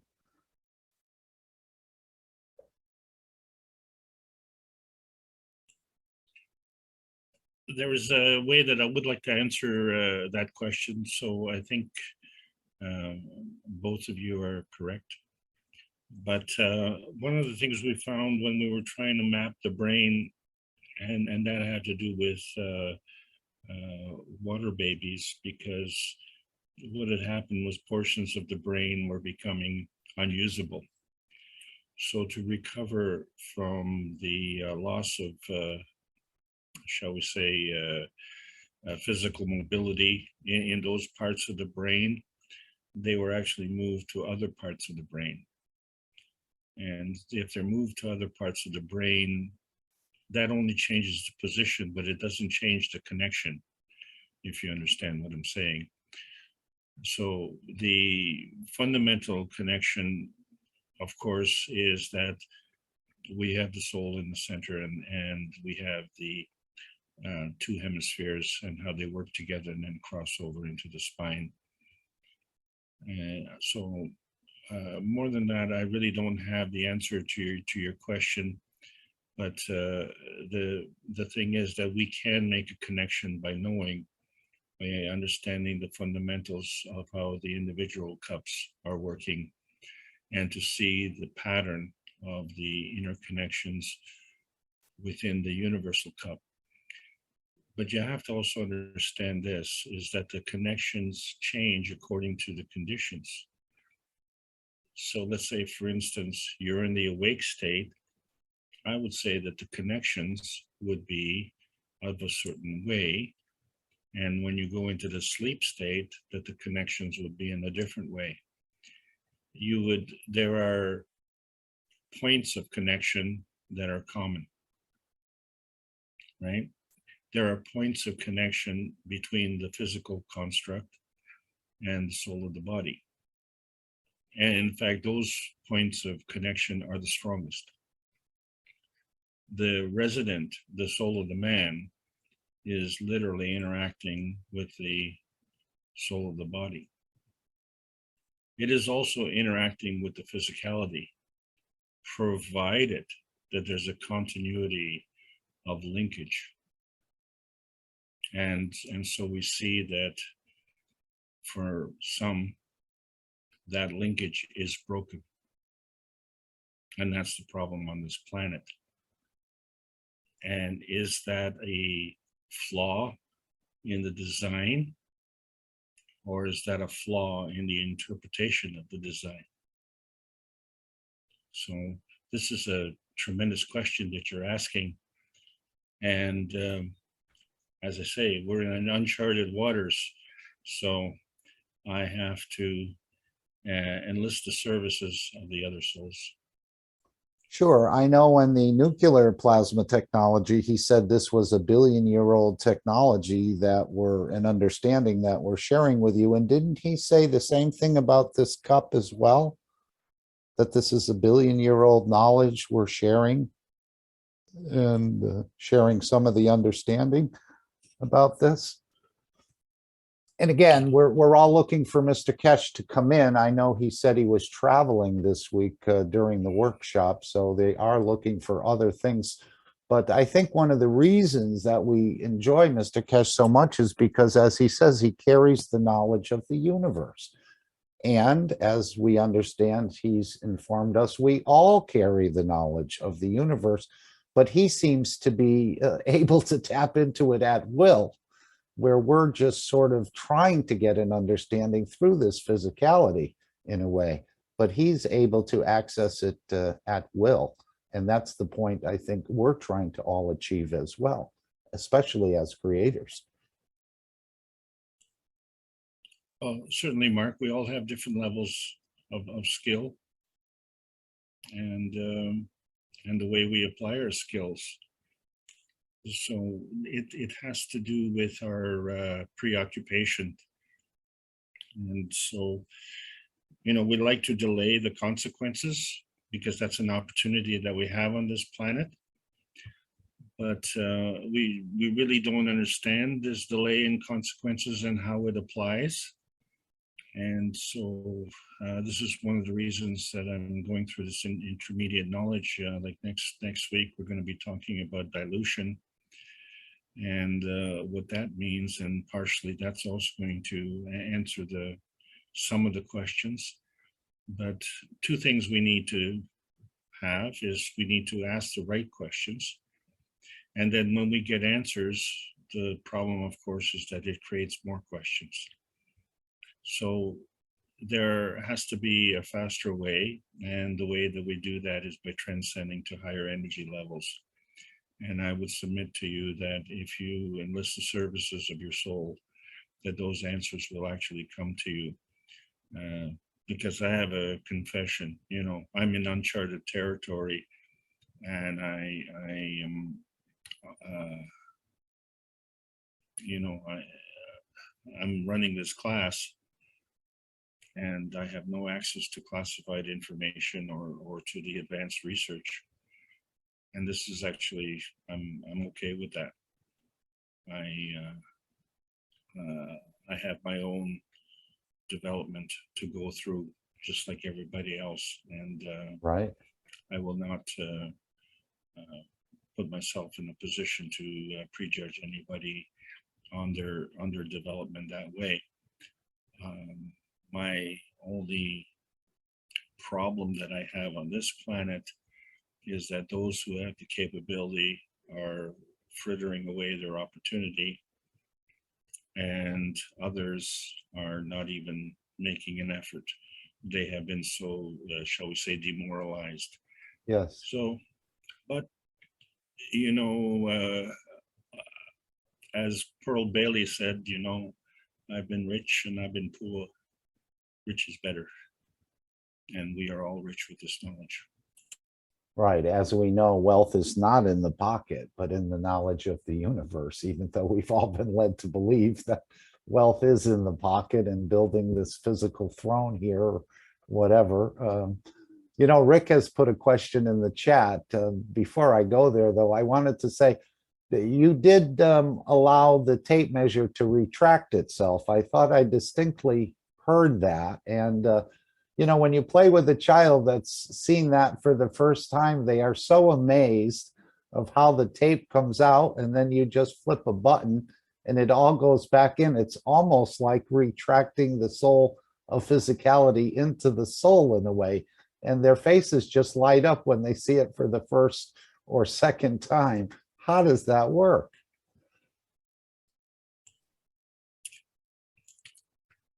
And well, he thank said, you for noticing that. yes, it can be done in an instant, as we know, just like with the fella falling off the cliff, or in a slower way, I guess. You know, if when Christ was put on the cross, after about 30 minutes of pain, he said he was out of there. So I think it can retract a little slowly, or it can retract rather quickly, depending on your need. I mean, if you fall off a cliff, you better retract it within seconds. But if you're, let's say, having to get one of these things and it makes you sicker and sicker, and every time you get an add-on, it continues to make you sicker, that may be a slower process to learn this transmutation. But the beauty is that we can, I mean, you're basically untouchable. And of course, Christ couldn't manifest himself as the same looking individual. Otherwise, Mr. Kesh said he walked off the cross. Well, his body was still on the cross, and he appeared in the crowd probably as another man. Or maybe it was in the tomb where he appeared again for the first time. So that's a good point, Mark, because, you know, as we transport ourselves, obviously, you know, we can't transport ourselves on a magic carpet. So we have to transcend to a different energy level, because the whole universe exists in energy. And then if we desire to remanifest into our physicality, are we going to manifest into the code of our physicality, which is, you know, our DNA, or are we going to manifest into the code of the soul of the man? So through, what I'm saying is, through the transportation, via the transcendency, and it has to go across a bridge, and that bridge has to be peace. So the emotional context will change, and the physical context will change. It has to, because now it is up to the soul of the man to transmutate into the physicality, isn't it? What do you think about that, Mark?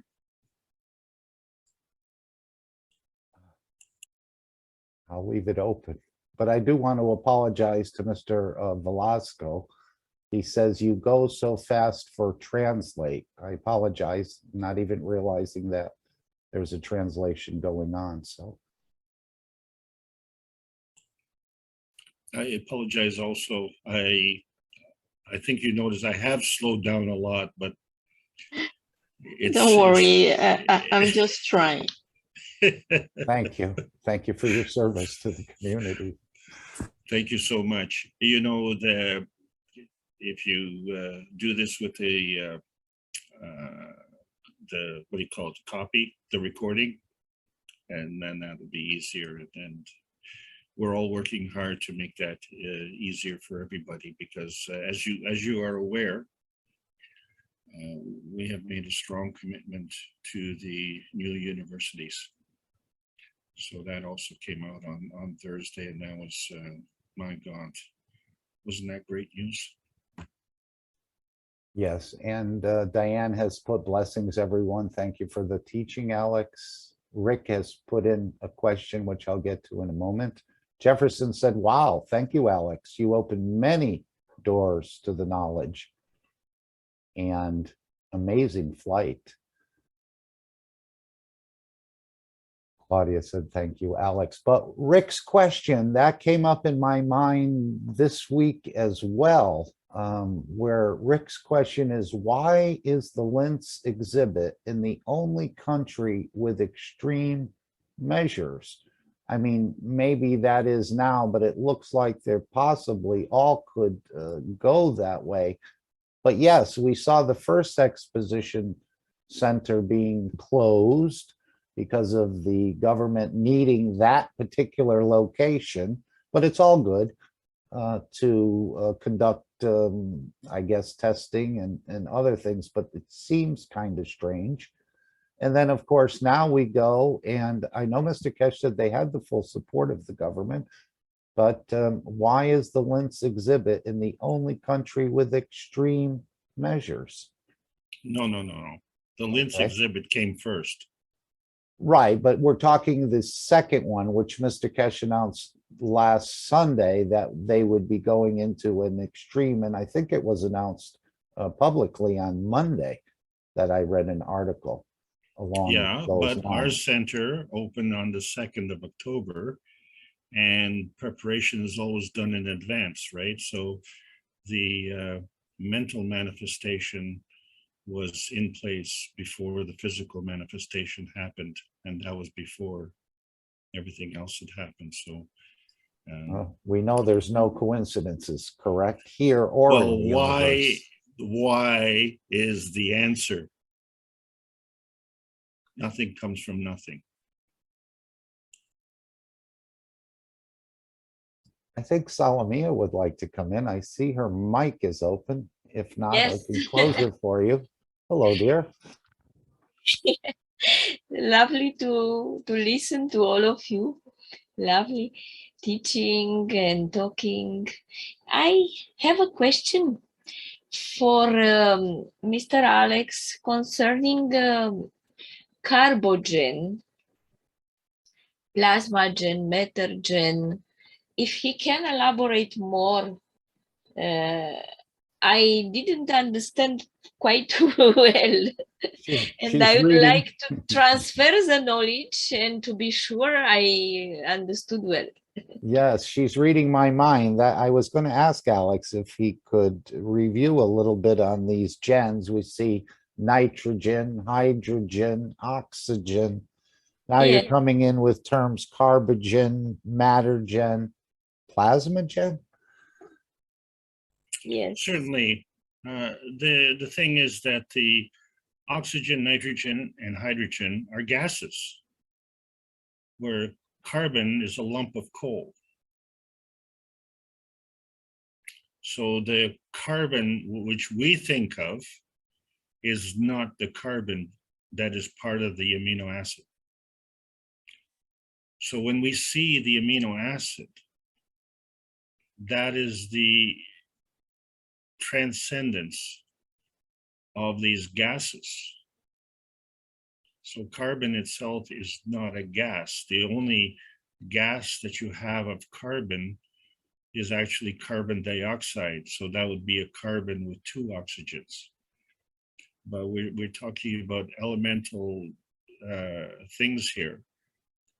What was amazing to me was that as teachers, we've made so many mistakes when we talk about the amino acid creation, that how many times have we said carbogen? And it just seems so natural. But what was amazing to me that there actually is a carbogen. And what it is a compression of carbon dioxide with oxygen.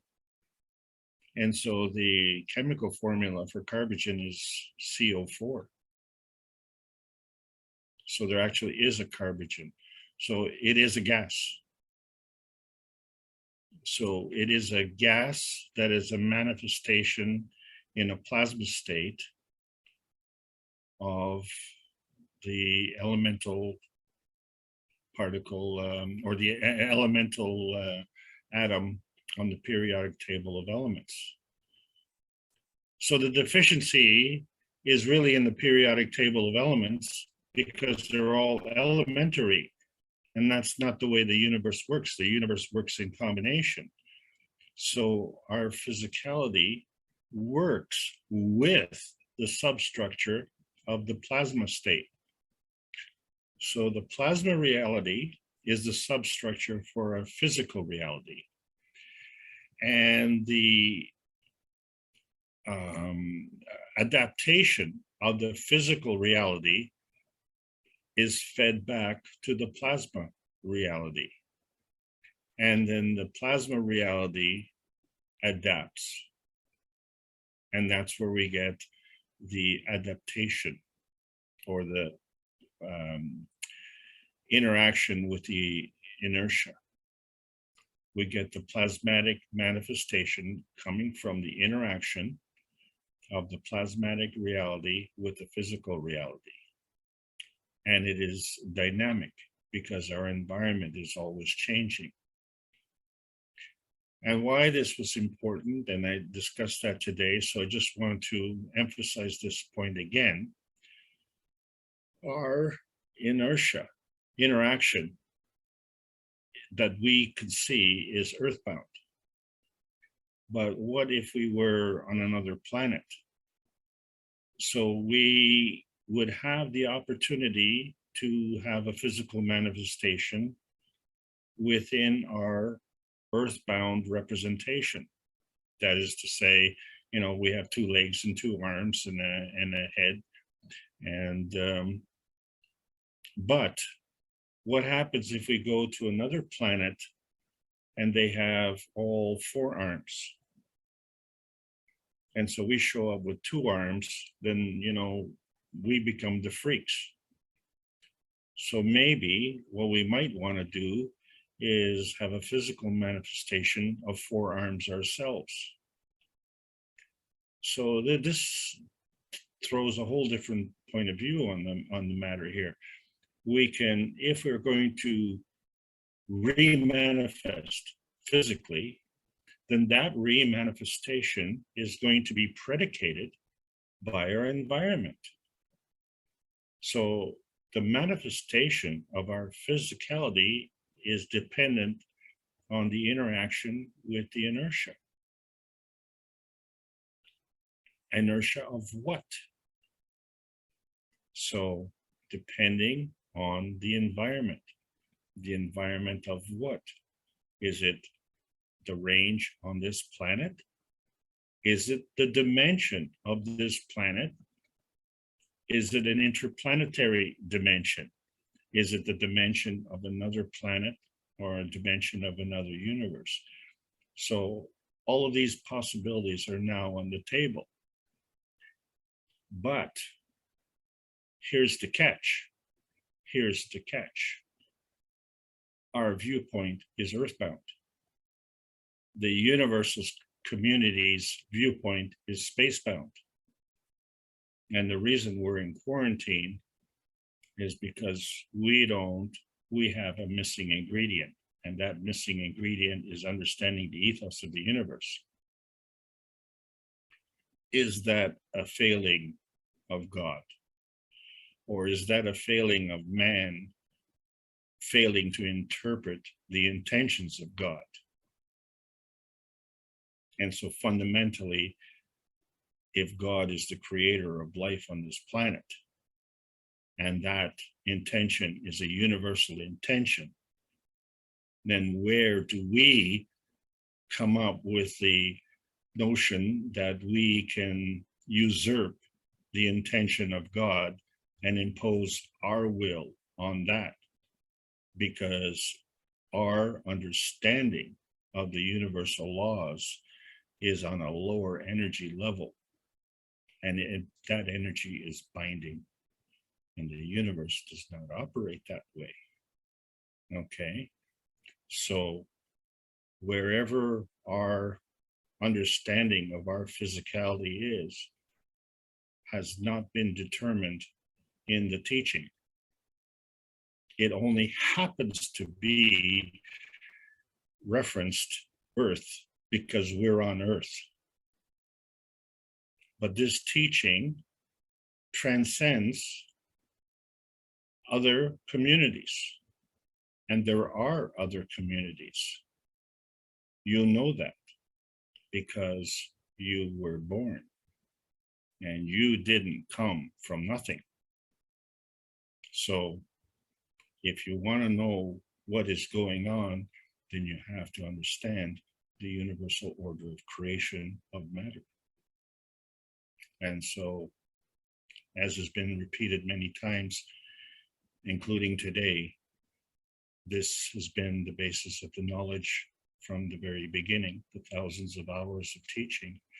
All of this is teaching us about life and how we need to learn and what it is that we need to learn.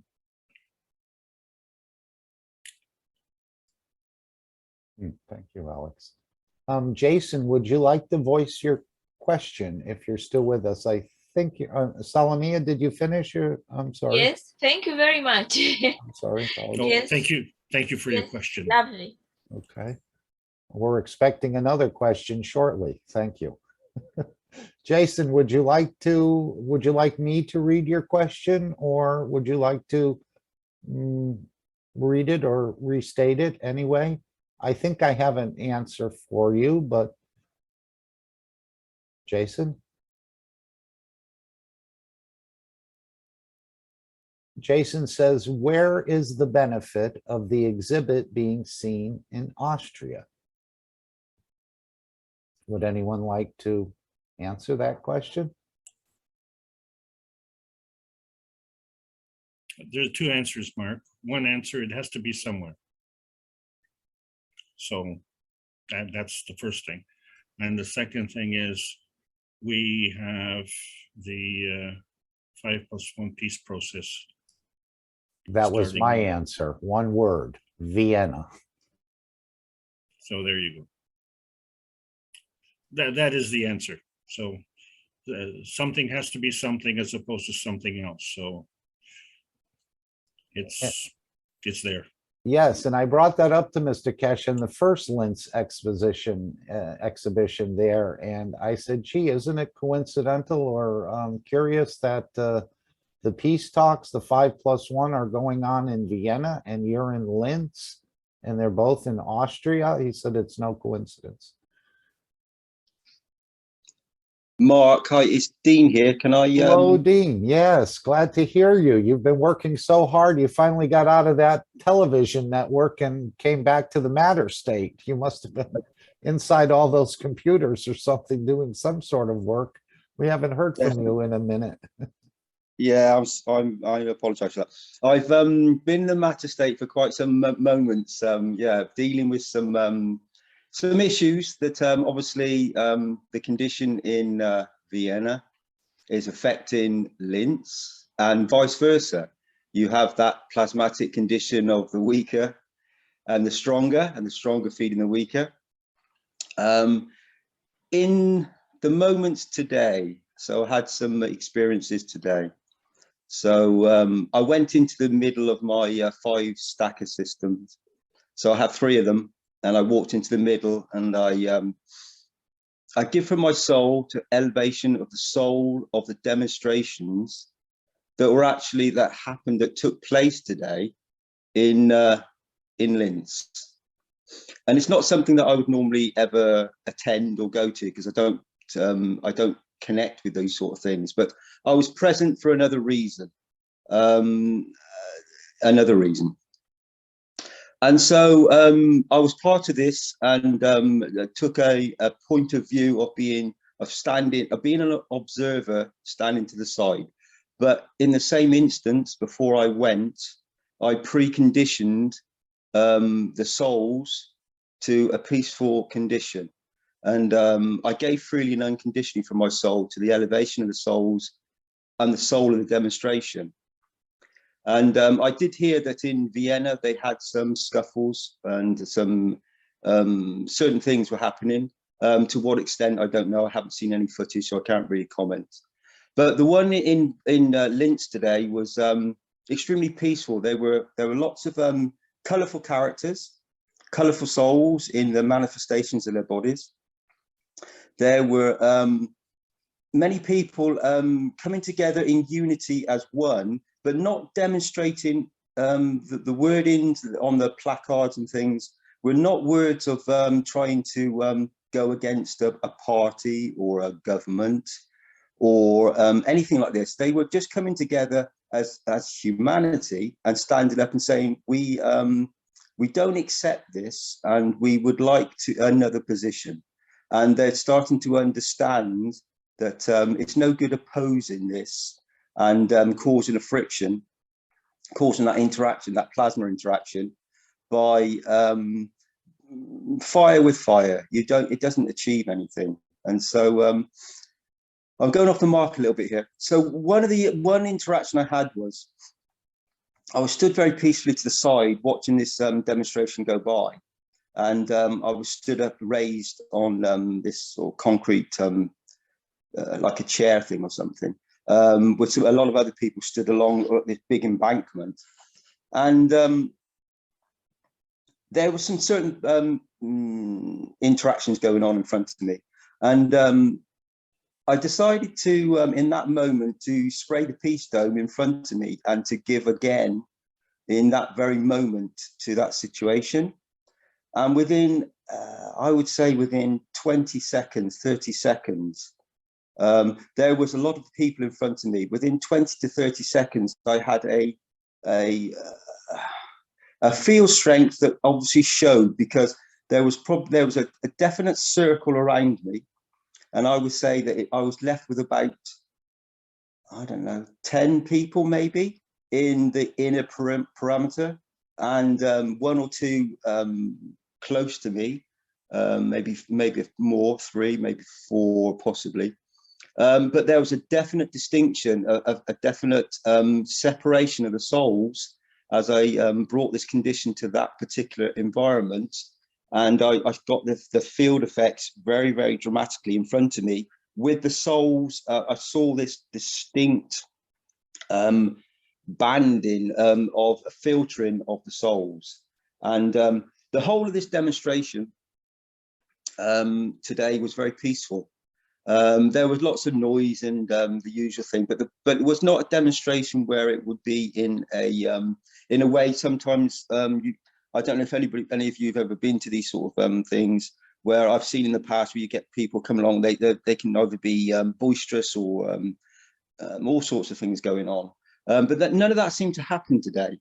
And it was peaceful. There were lots of family there, and there were lots of different, as I said, colourful characters. And they seem to all come together as one.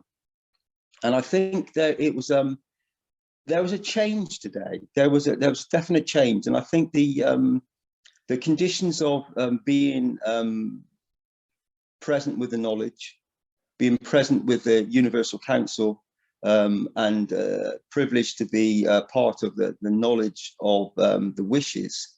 And so being within the stacker system and preconditioning and giving from my soul to the souls of this demonstration, it seemed to me, on a personal level, but it did seem to me that the soul's interaction was definitely present, and it seemed to be very beneficial.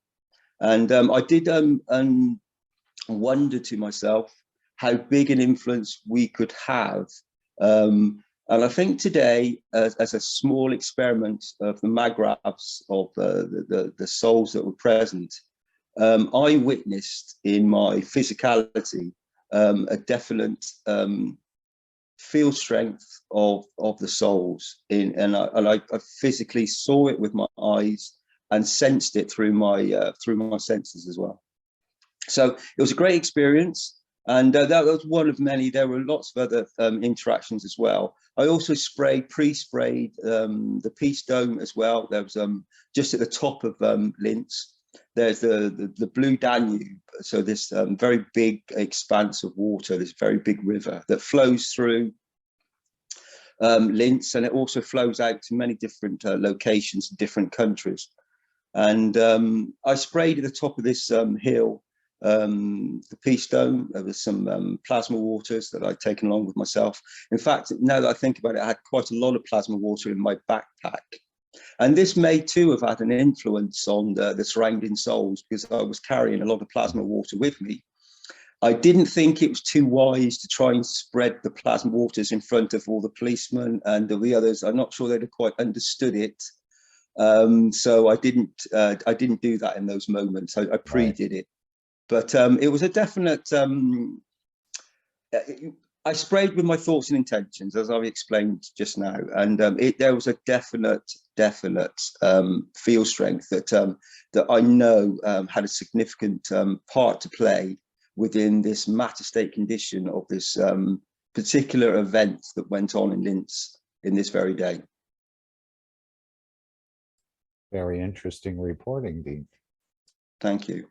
Yeah, no, it was as I said, it's not something I would normally do, Mark. I was only there to be support for somebody, and as I said, it's not something I would normally do because it's in the matter state, and I know we don't need to do that. We don't need to be present, but sometimes I think to be present, sometimes in physicality, to aid humanity and to bring it forward to a position. Sometimes we have to be present in the physicality.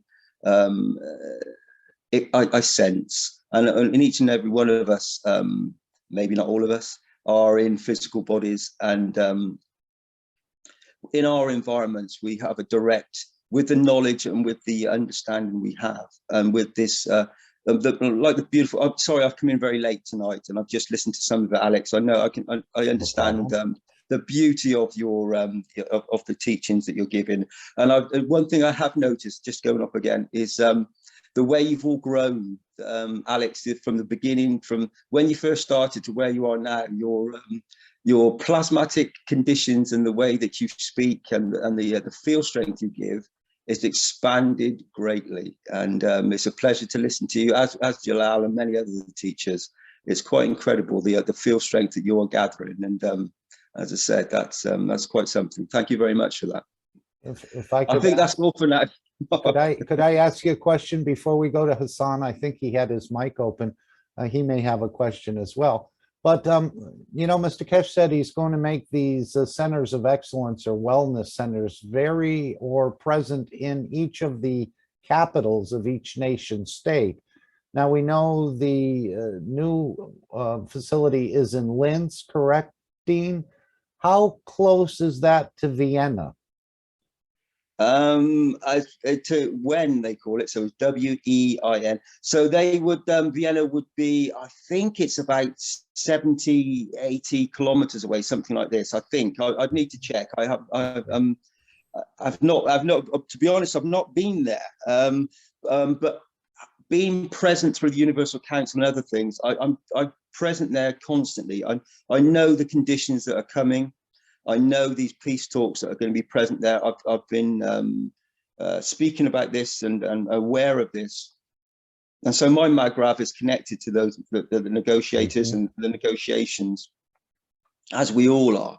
And I wish with all my heart and soul for peace on this planet. And I know that this will be a very big plasmatic condition, started through the core of Mr. Keshe as that wonderful magnet that first came here a long time ago, in many moments ago. And it's coming to fruition now. And as you rightly pointed out, Austria is being, it has a great field strength now. There's a lot going on in Austria, and well beyond my knowledge of the understanding of the politics and everything else to do with it. However, on a plasmatic level, I know the souls are being touched and gently caressed and guided to the beauty of this knowledge. Thank you, Dean. Thank you, Mark. Can I just ask Dean a question? Hi, Sure, Dean. please. Hi, Gail.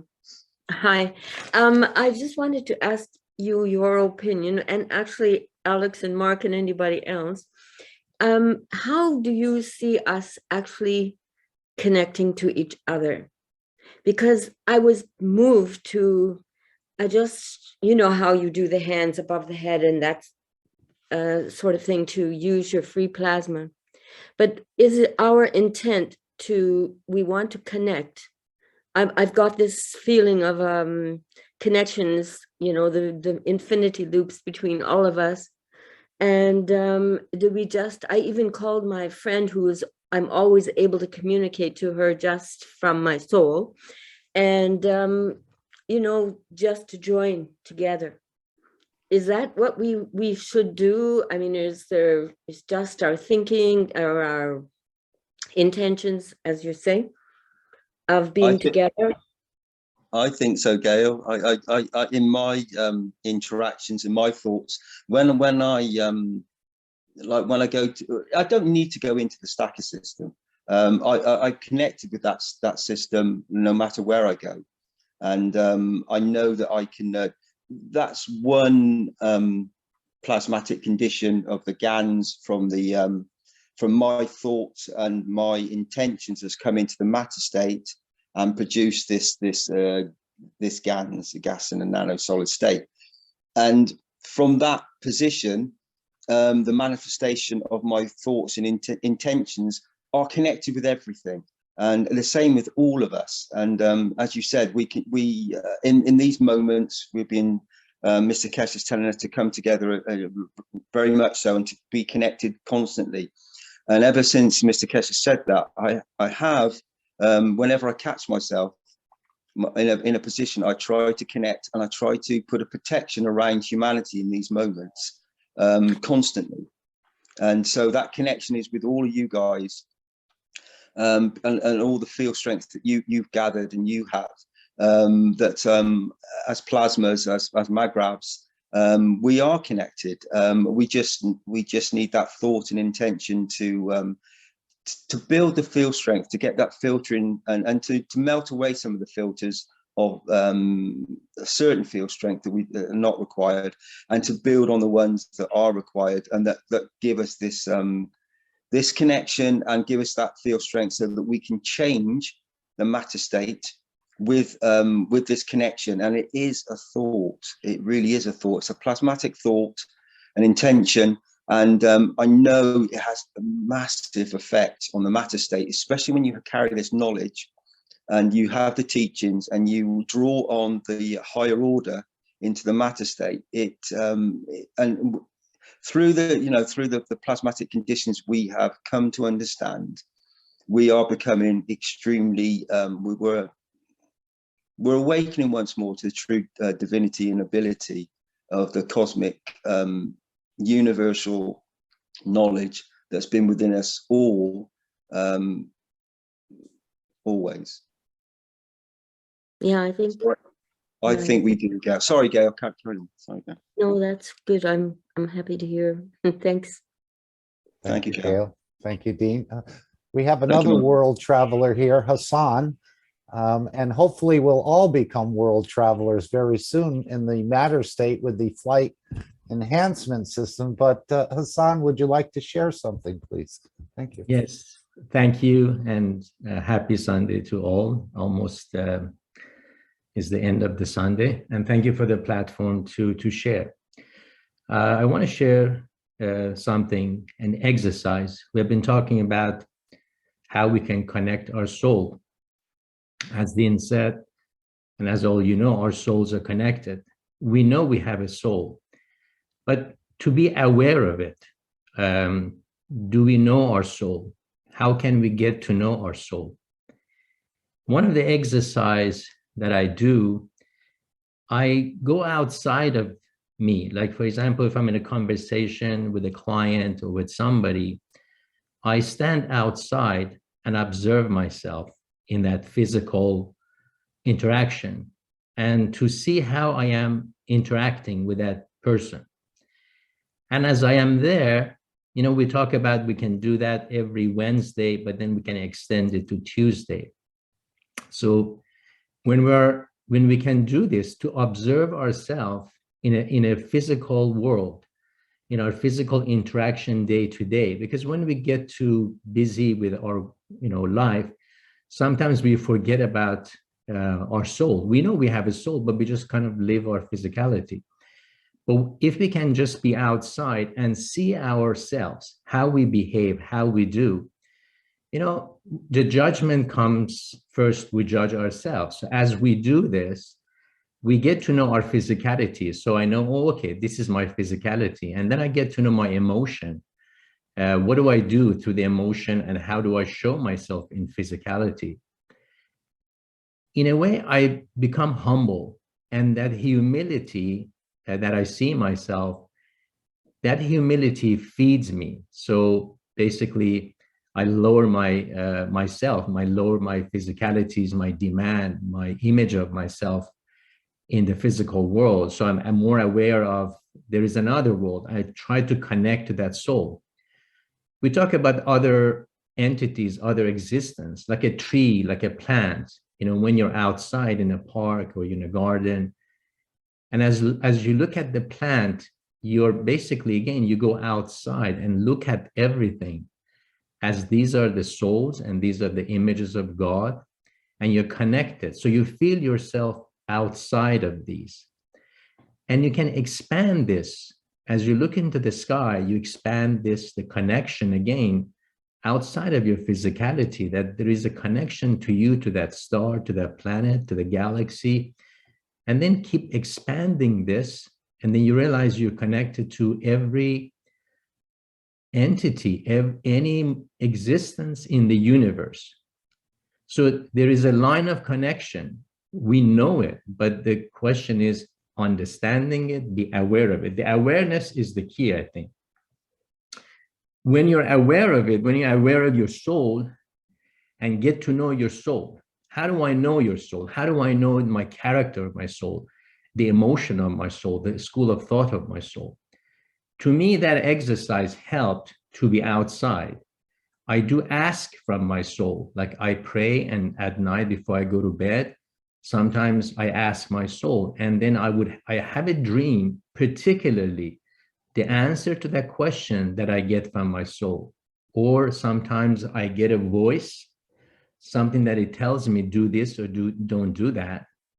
And I know this is a communication. So I started a line of communication with my soul. And when we start thinking this way and connecting, and we said we're expanding it 24/7.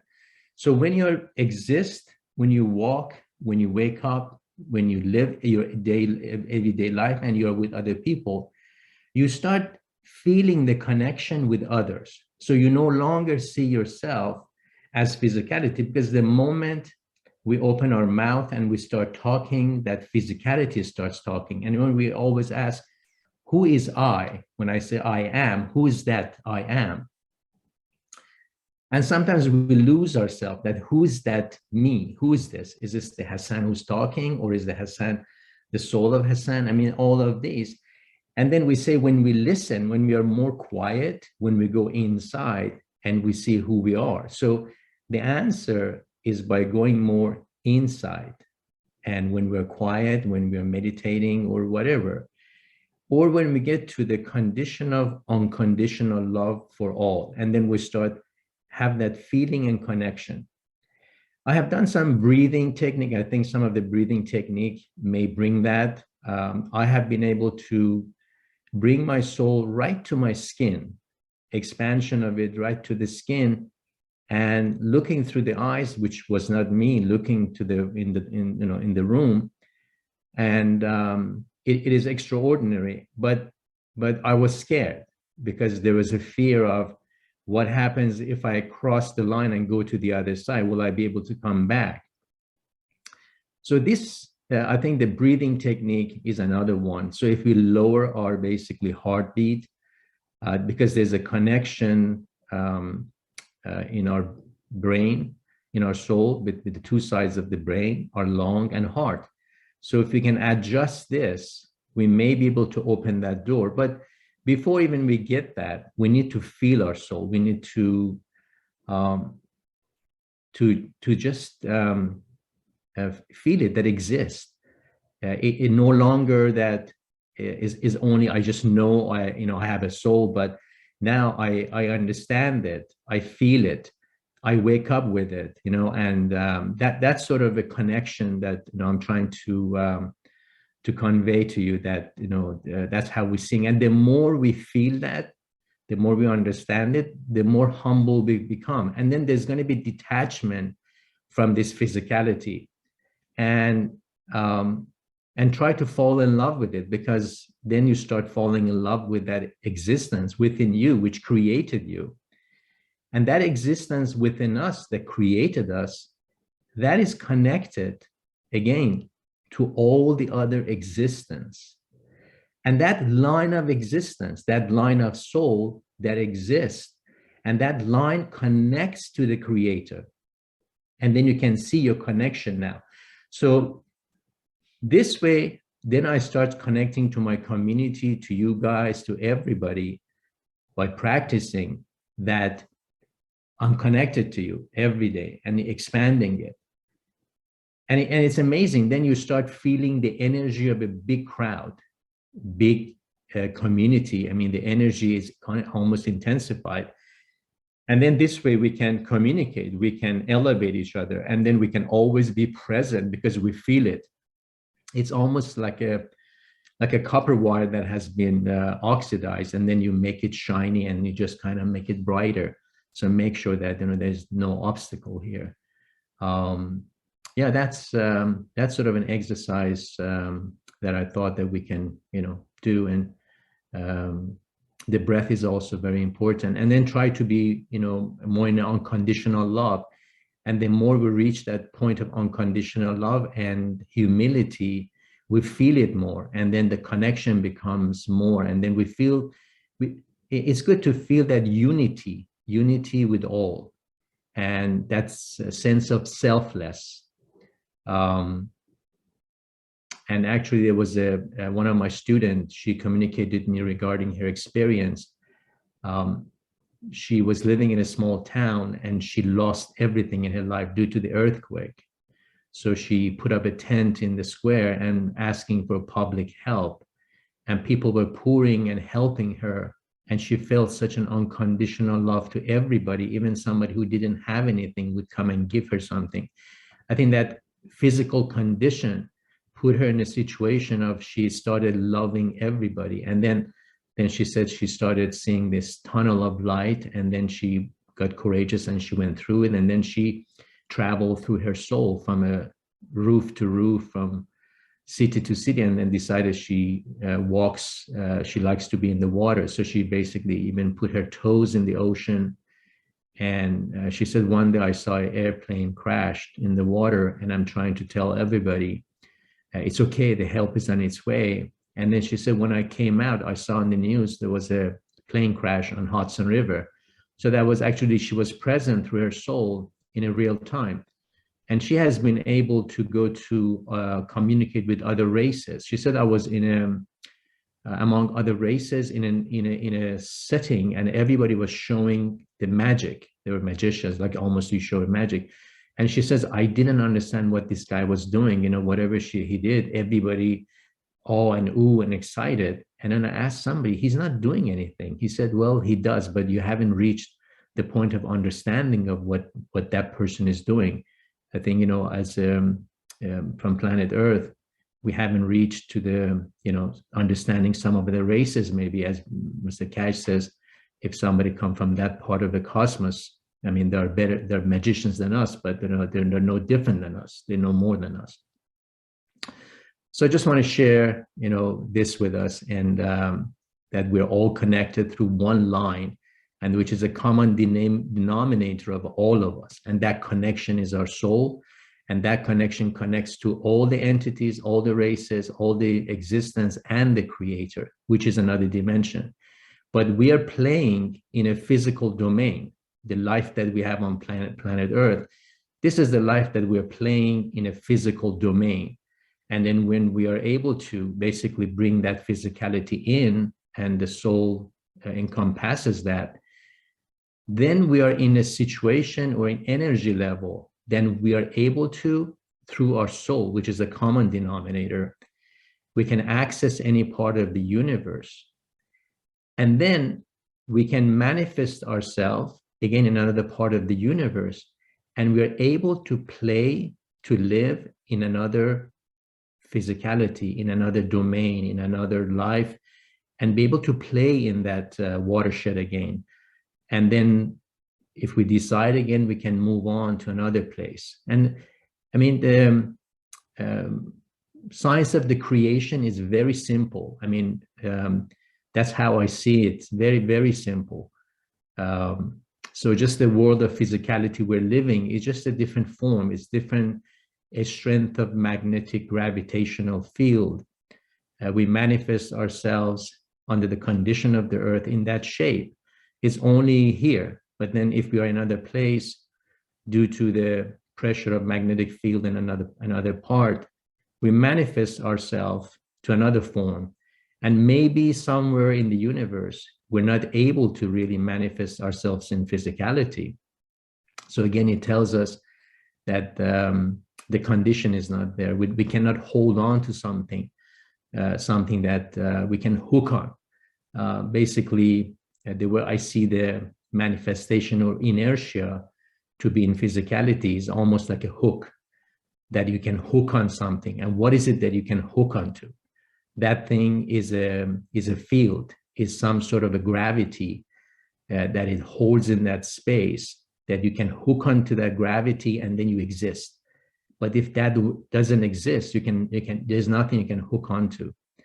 Again, I try to explain that in a simple way in my own tongue. So, and thank you. Thank you, Hassan. That's very beautiful. I'm definitely going to try that. I've never even really thought about that, observing yourself, having your soul observe your physicality in a way from a distance, and how you're interacting and so on and so forth. I know what solidified it for me. I don't know if it was in a recent workshop or in some of the archives and so on, where Mr. Kesh said that your soul is built on top and above the soul of the creator.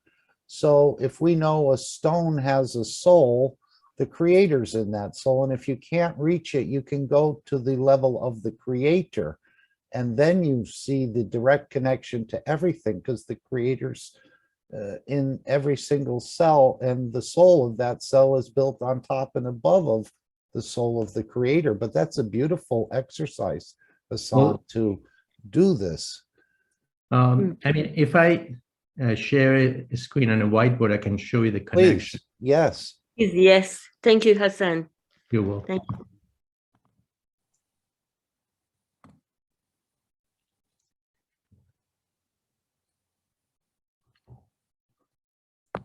And I just noticed another world traveler has joined us as well, Hassan.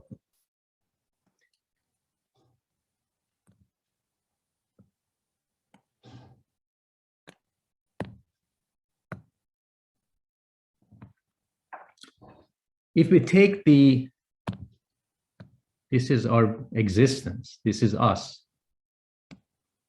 Basically, it's a plasma of my body, another person, my soul inside of me, and what is the emotion, and my physicality. But the shape can be different. I mean, for example, on planet Earth, I would get this shape, but the same existence, the same form exists.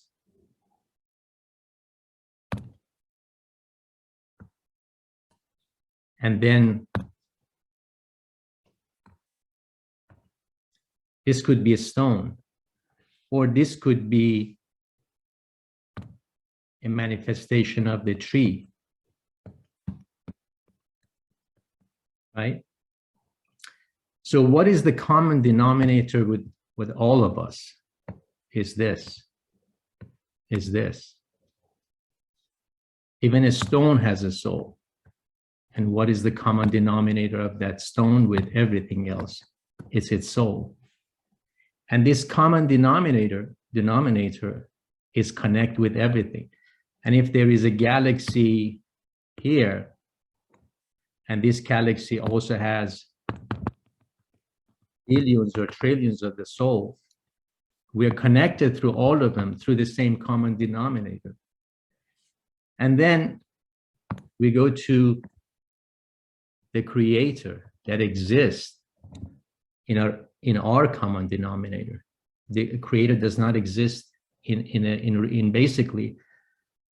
physicality, even though creator created the physicality, but it is connected through, we are connected to creator through this common denominator. And this is our connection, but we're not aware of it. Now we know it. When we're aware of it, it's very important because the awareness creates another dimension. You see, when we say God created man in the image of himself, that's through the common denominator. Everything, the tree, the fish, right? That also has the same common denominator.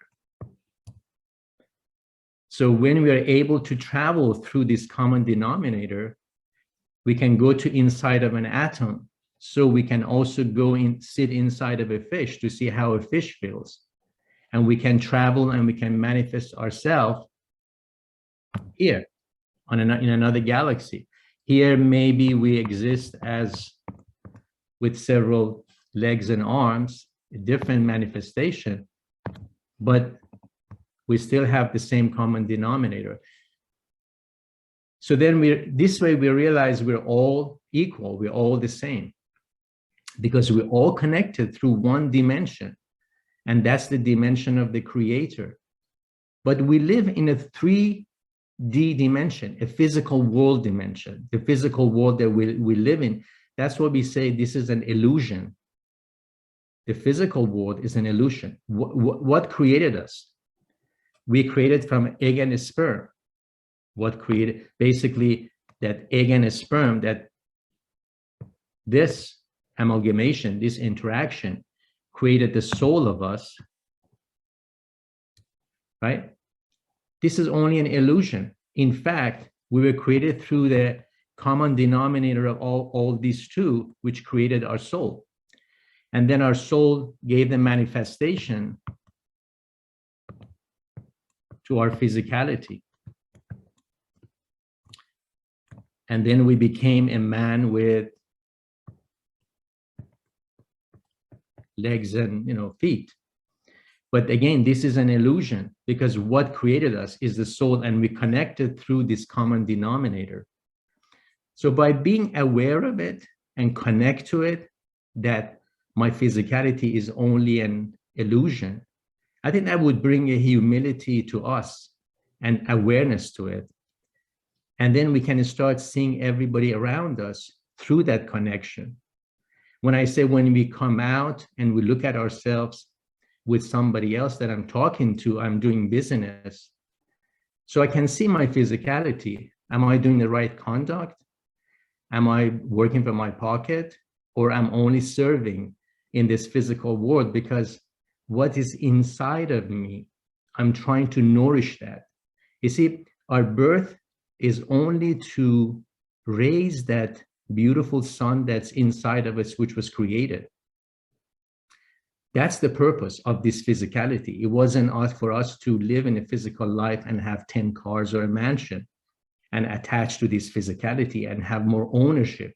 And that's what the man has come today, to have more ownership. And we're basically understanding the soul that no, we're not here to own more. The purpose was to basically raise this baby, this existence that within me, and is so precious, and we fall in love with it. So by our connections to others, by connection to ourselves, we're creating this awareness that we are connected. And I think it makes us stronger and stronger. And by being more humble, we need less of a physicality.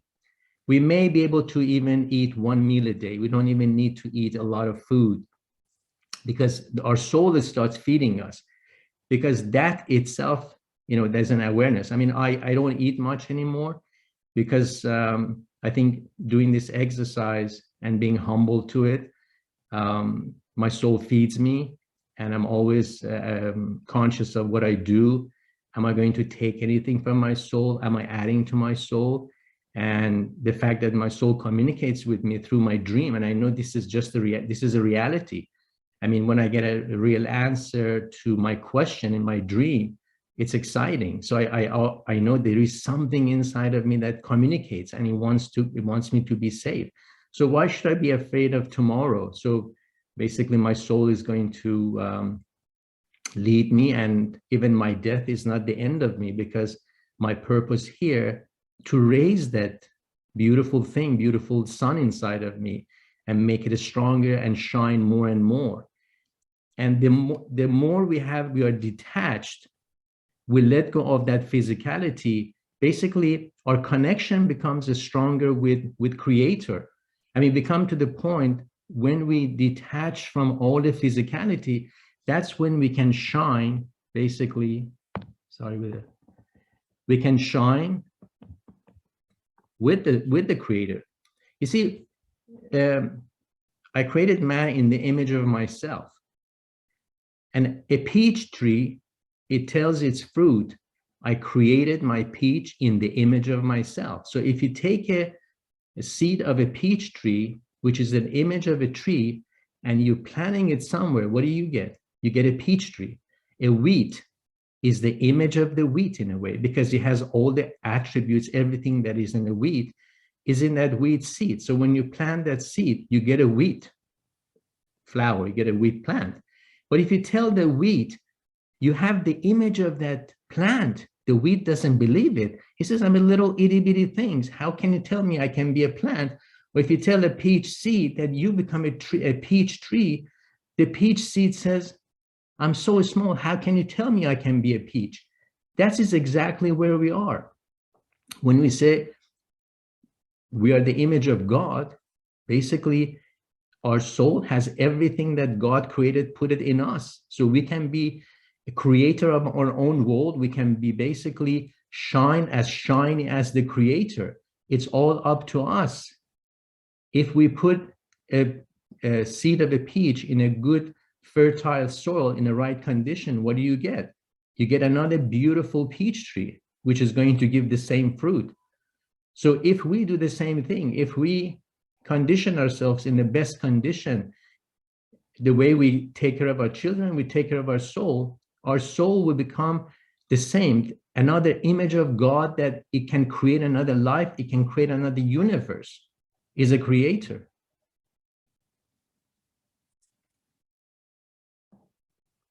I hope I made it very clear. Yes, beautiful. Thank you.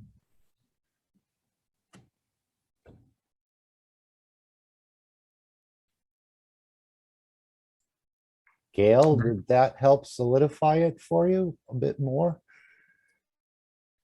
From many angles, yes, very good. Thank you. Thank you, Stan. You're welcome. Thank you. And anyone else have something they'd like to add? And not to touch a sore subject, but Mr. Kesh has put in the American Corona team. There was someone who was trying to get some questions on a product, and I almost answered this person, but he said, "Aloha, everyone. Can anyone help me?" Now, just remember that if you're going to do anything like this, the foundation will sooner or later get after you. So whether you're in China, United States, Mexico, Brazil, and so on, and I don't need to mention the name of the person, but it says, we have advised that his product has no certification and KF name or GANS name is used to deceive. These are copies and cannot have any purpose, as we have never released the content of glasses as newly developed technologies in the past 12 to 18 months. He has caused death of individual in one country. We have been told selling fake and giving medical instruction, and caused massive damage to a lady in Canada by selling and giving illegal medical advice using KF fake name, product, and name. We have started legal action about him and his Italian companies he used in legal action in Italy. He called himself doctor, and this fools people to think he is medical doctor, and this is another problem. So just remember, if you're going to go outside of the foundation, you may be okay for a moment, but sooner or later the foundation will get after you, because we don't want any bad press, so to speak, and this could lead to, and I know people are doing it in different locations and so on. So for those who listen to this recording later on, please be advised, do not go outside of the foundation to sell products as certified cash or what have you, because sooner or later the foundation will go after you and correct the situation just to protect its own good name. So I just thought I'd add that, because this has been an issue in certain places, and I don't think it is in the United States, but I don't know all the ins and outs, but other countries have, people have taken advantage of the products and the vulnerability of someone in need that's looking for something. And we just want to warn you that this is not acceptable and it won't be tolerated.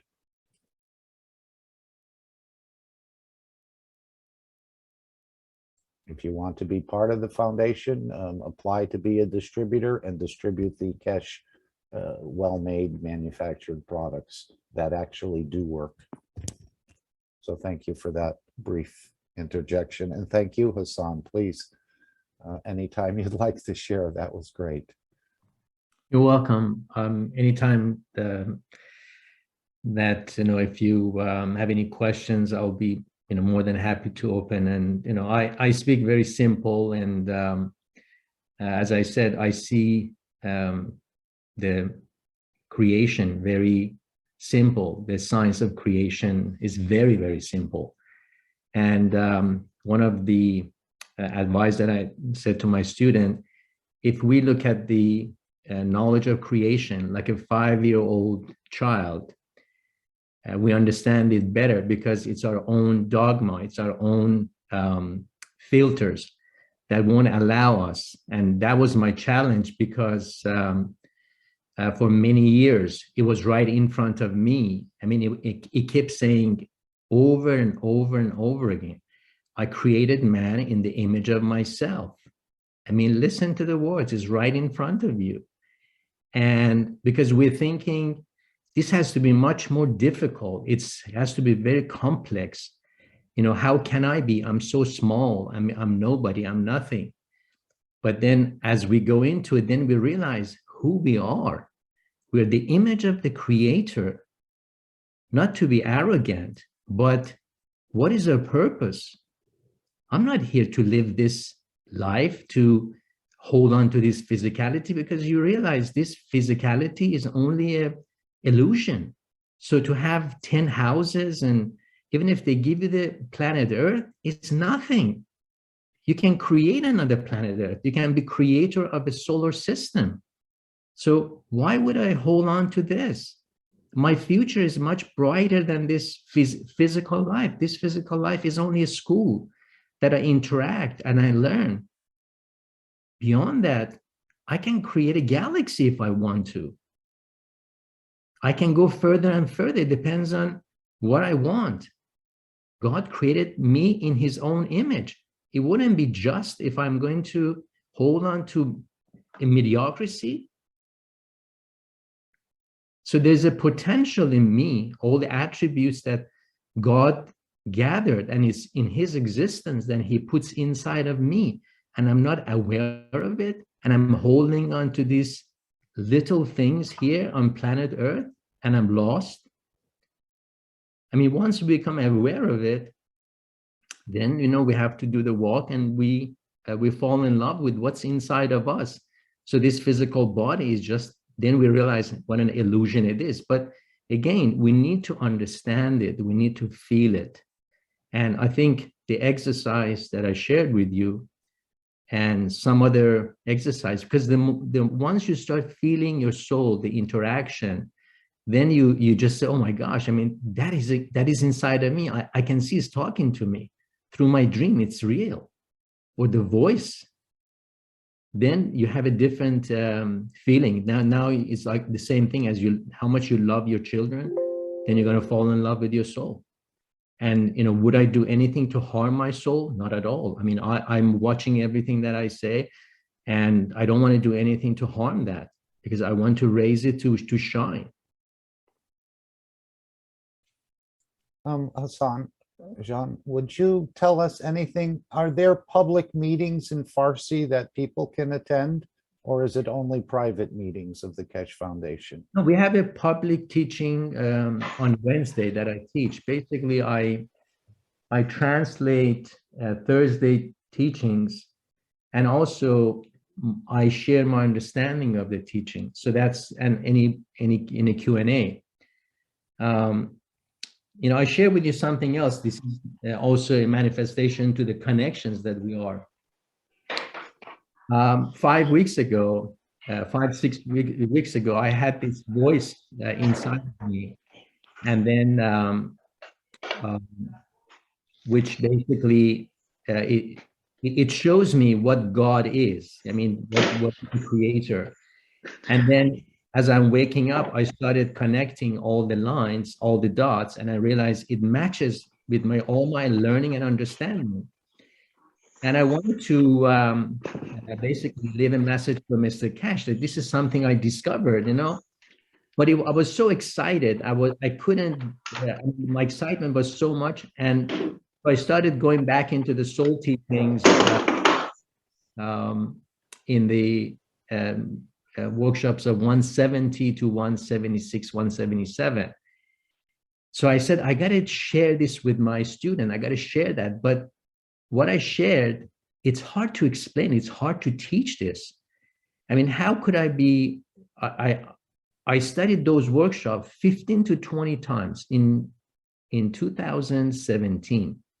How come I didn't get the message? How come I didn't learn that? I mean, I was fooled for 4 years, and all of a sudden now I understand it. So how can I teach this? Teaching is very difficult. I mean, what I understand, what I saw very clearly, it is so clear. When you see something, when you understand it, it's just amazing. But to teach that, how can I tell anybody about this?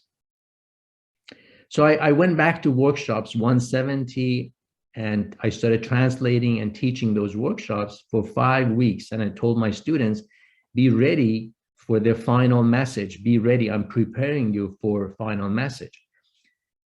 There was one of the workshops, I think it was 174, 175. And that was in that teaching, Mr. Keshe was saying that's the end of the religion, Islam, Christianity, and all of them. And I was just thinking, oh my gosh, if I translate this now in the Farsi, and am I going to create a mayhem here now between this whole thing that we're trying to make the connection with Iran and everything? And am I going to create a problem? So I was thinking even to edit that part, or maybe rephrasing it, or don't say anything.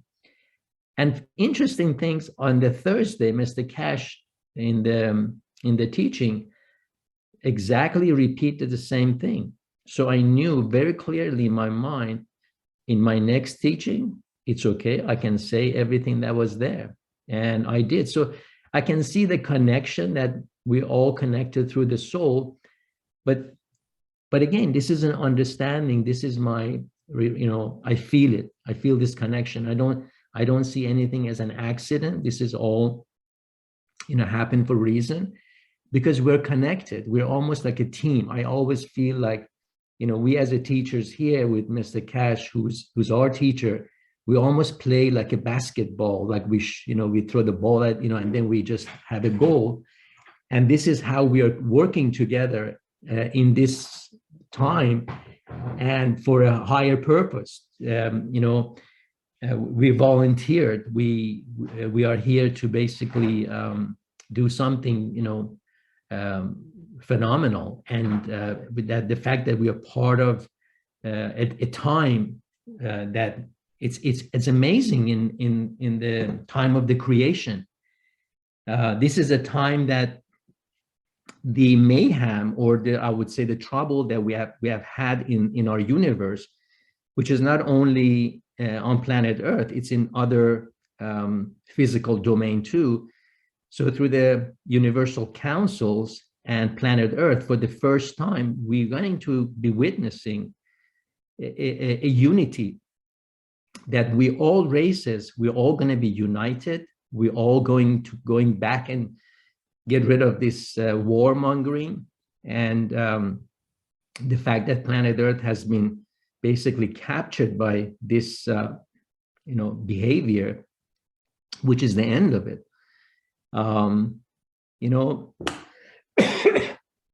Mr. Cash says, even one of you, if you reach to the point that we can be reach to the point we can actually change and lift not only planet Earth, but we can also lift the entire universe, because we can create the condition so we enlighten everybody. So what does that mean if you look at it? You see, if I get to the point that I let go of my physicality, detachment, and I can shine just the way the Creator shines. You see, think about it. We talk about deuterium. Creator is a neutron.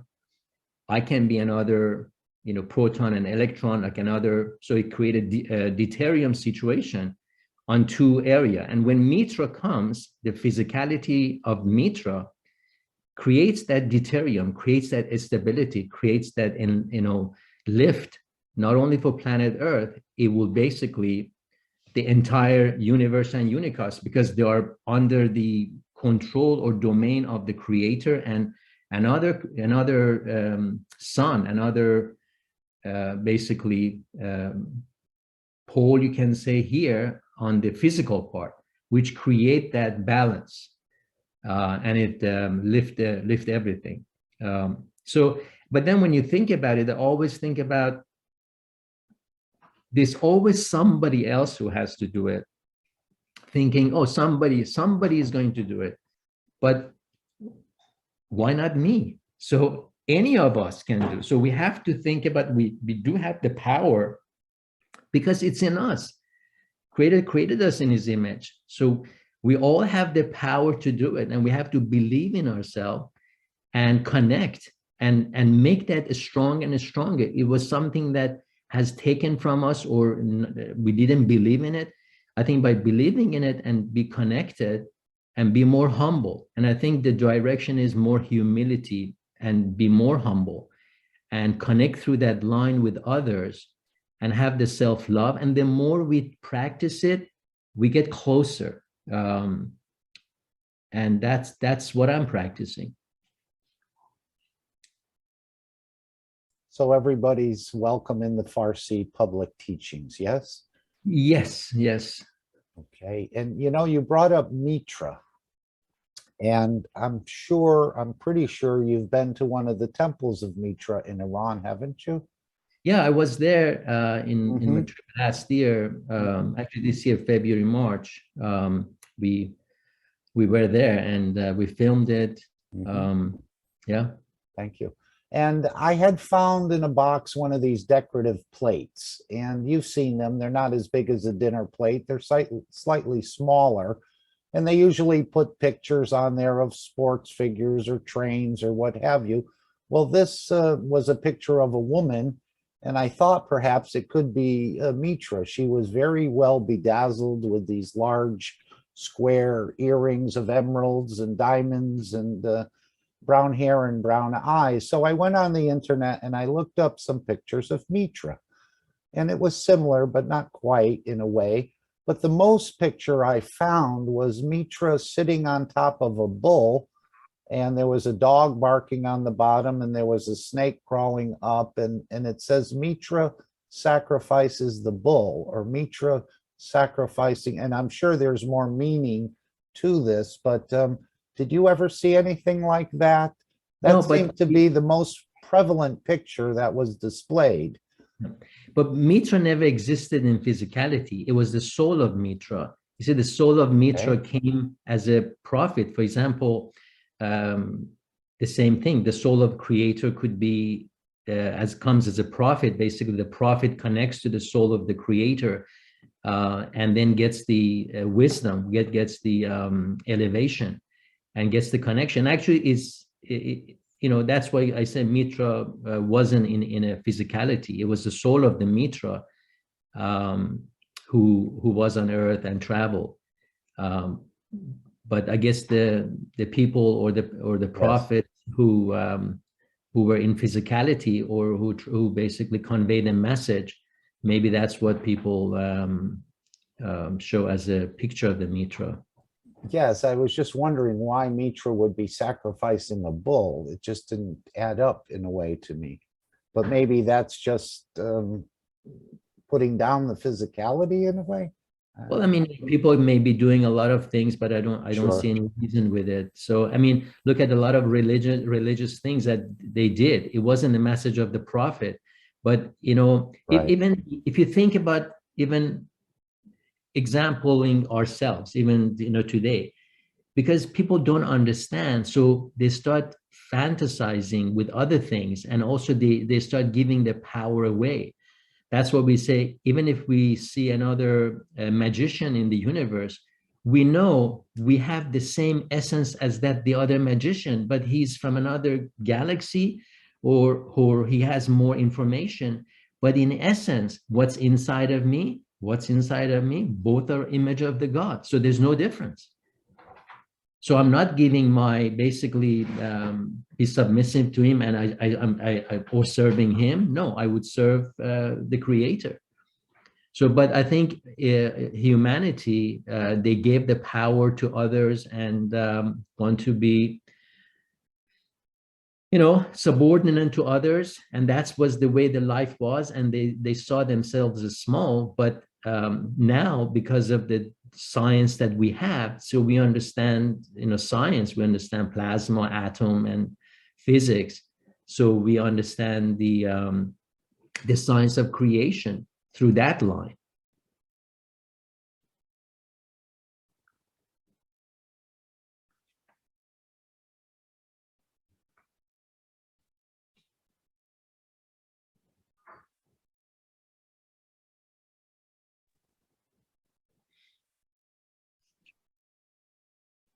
Hello, Mark. Go ahead, Jefferson, please. Hi, Mark. Hello, everyone. This is Jefferson Rodriguez from Brazil. Mark, I would like to say one thing about this, what you said about. I was a few months ago studying about Mithras, as Mr. Cash is telling us, to try to understand it. And I was looking for the history, but I think that it was a movement to destroy the knowledge around 3,000 years ago. They created a bow with the scorpions and dogs and yes, and they just yes, it's very interesting because they have no records of it. So what they did, they created few images in stones, and then they dig it into the ground to be found few years later. So when they found this, they could have the wrong idea of Mithras when goes forward. Very But good I think, example, yes. yes, that's what I was reading in a text, and I think Mithras is well before that, but they created to make a confusion and to destroy the history so they could take this over. And the other thing that I'd like to say, that's amazing. Thank you very much for all of you. It's amazing teaching and the knowledge sharing. Hassan, Alex, Ezra, Mark, everyone, Jalal, and Marie, just to say a few of teachers that we have and the knowledge spreader.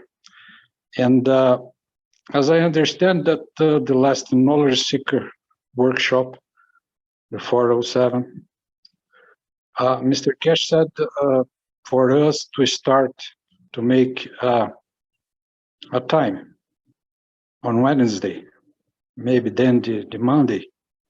But I understood, if I understood correctly, it should be 6 o'clock, but in the morning and evening as well. And I was just wondering, as we were talking about, or Dean was talking about as well, how we can connect with the strength enough, because all of us, in my vision, we are thinking in plasmatic way, in different strength of knowledge all day long, because we are interacting with our gases and the fields. But I think that we could do it every day, since from now, at 6 p.m. and 6 a.m. every day. And everyone who can do this is not to be some obligation, but if you in Brazil would be at 2 p.m. and 2 a.m. And that time you could take a few minutes and to elevate, as someone in Japan would do in a different, is the same time but different inertia of this transformation, maybe on Europe or Middle Orient. So we are going to have the same strength or the same common denominator, but in different inertia in the world, in many times, many days. Everyone that feels free, just go, and you can elevate instead of doing just one day or another, just every day that we can. Of course, sometimes we are working, sometimes we are not able, but we know that someone in China or someone in Iraq, someone in the United States or Mexico is doing this. You know, it's just one view. And another thing that I'd like to add about the connection of the universal code. I received, I was just open the YouTube, it appeared the Knowledge Seeker Workshop number 144. And after I watched this Knowledge Seeker Workshop, where Mr. Cash teaches straight about the tritium and contained neutron from the principle of universal line, I changed many things in my cup, in the physicality through the connections, understanding a little bit more what he wanted to say about the strength of the communication light from the neutron. That's amazing. That's it. Thank you very much, everyone. As always, thank you very much. Thank you very much, Jefferson.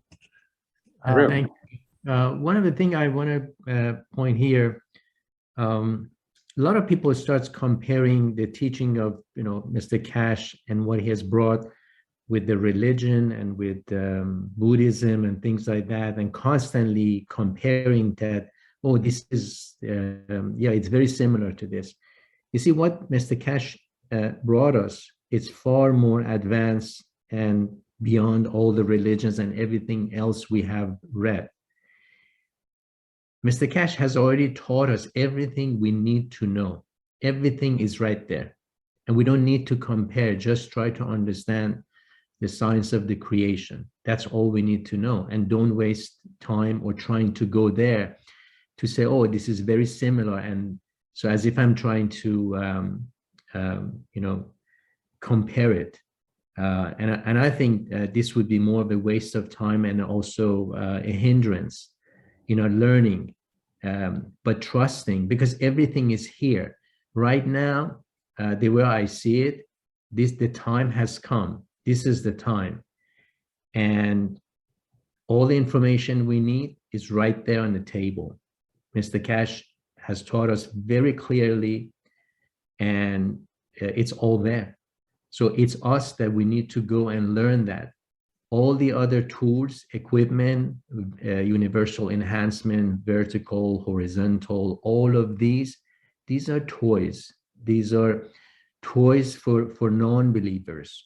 These are the toys for people outside that they're not aware of what we're talking about, what we're sharing here. But soon they will, because through our connections, when we connect through the soul, we could basically give the same knowledge to them, bring the level of understanding much higher. And that's the key. And the equipment, the tools for those who bring them and teach them, bring them to understand the knowledge of the Creator. That's what I believe. But we, you know, when we can travel through our soul, do I need a spaceship to travel with?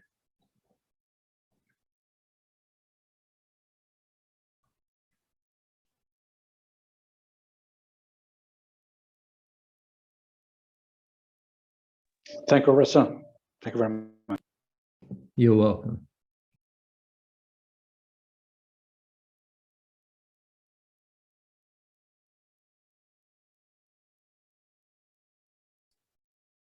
Okay, is there someone else who'd like to bring something else up? I noticed you did have your microphone open. Let's see, who was that? Jason, are you still with us or did you leave? Did you want to make a comment? I did close your mic. It was open. We had two mics open. So I did close it. Is there anything you'd like to add?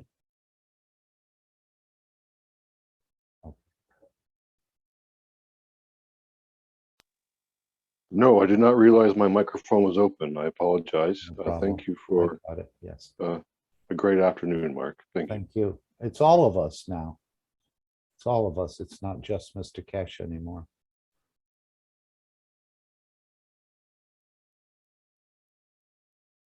Alex or anyone else? Mark. Hello, Mark. I just want to take this opportunity to thank everybody for allowing me to present today and for joining us at the North American Corona International Team meeting. An outstanding meeting with the high level of input that we got from all the knowledge seekers and teachers. And it's just absolutely wonderful. From this vantage point, it's a beautiful picture. And I want to thank you all very much. We are in the countdown to the peace process, and we'll have a few very important meetings between now and next week. And I look forward to meeting you all next Sunday. And so I'm going to sign off and hand it over to you, Mark. Thank you so much, everybody. Right, and I just want to encourage everyone to come to the One Planet, One Nation, One Race. The Universal Council will be having a meeting tomorrow. I'm sure they'll be announcing things in the One Planet, and we'll probably meet Wednesday at 6 p.m. at least to get started. And with in addition to the spraying, we will be actually opening up our souls in a certain way to connect And we'll be hearing more about this as time goes on. This was one of the requests of Mr. Cash. And I think it's a right way to go. Hi, Yeah. may I ask, sorry, because I'm Yes, just no, jumping. it's fine. I'd Thank like you. to ask tomorrow what time it will be. Well, tomorrow's meeting is for the Universal Council members and the Universal Council supporter members. Even though we're all Universal Council, I guess to go to that meeting, you have to be sort of designated. I usually miss it for one reason or another, but I will try to be there tomorrow. So it's not open to everybody? I think it's just for the Universal Council members, which they even have a separate meeting. And then they also have another meeting with Universal Council members and Universal Council supporters. And of course, even though you don't have any letters or anything, I always felt we were all Universal Council. That's in a way you're here, but there is a reason for this designation. And, Okay, it's okay. Don't but you'll worry. find out more on Tuesday when you join, and then into Wednesday and so on, where we need to be open 24/7. Yes, I think that is about 28 peace meeting. I think so. I have the feeling like this. And You said it's a 28, what did you say? yes, 28th November. It's Vienna Talks 5+1. Yes, I think, Yes, yeah, yes. they'll be getting underway maybe the 24th informally and then formally on the 28th. Yeah. Also, I'd like to interact what Mr. Hassan said. So first time when I understood that all we are connected and even correlated, it was in my family because of my religious background, and after at school learning about quantum physics. So the good news in science is that we have a unified field, and all we are connected. So everybody knows this, and this is good news, but we have to acknowledge to everybody. Spirituality says the same things, and science also the same thing. So what we need now is to create unity on this earth based on the knowledge of the science and on the knowledge of the religion. We have Mitra, and this is genial explanation with the unique soul, which make different physicalities on the earth and everywhere on the unicos. I think that is genial. Mitra, that's why I love Mitra, because she's a sign of love and unity. We cannot have unity without love, and we cannot have peace without unity and love. So just to finish, so we need this new model of society here on this earth based on the unified perspective paradigm of spirituality, I mean theology and science. Both of them found the same truth of the creation. We are all related and linked with the creator at the soul level. And what is soul? Soul is a field, and this is a unified field, soul, primordial field, at my knowledge, as far I understood. It's an illusion separation. Nothing is separated. All we are united, and we are correlated. And correlated with the creator. Spooky action at distance is a correlation with the creator at my understanding and feelings. Okay, thank you. Yeah. It's And enough. it's amazing, the more you absorb, the more you can absorb, I think, in this knowledge.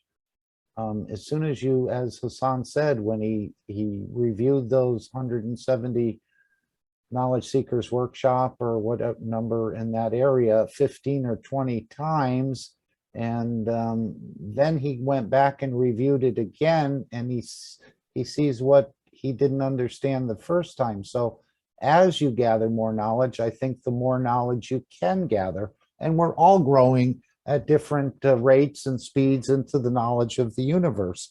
So it's a very beautiful process, and everyone is approaching it and growing into it, but we're all growing into it. It's just that at different rates, and there may come a time where we're all understanding the totality, which I think it was mentioned to us that mankind is on the verge of understanding the totality.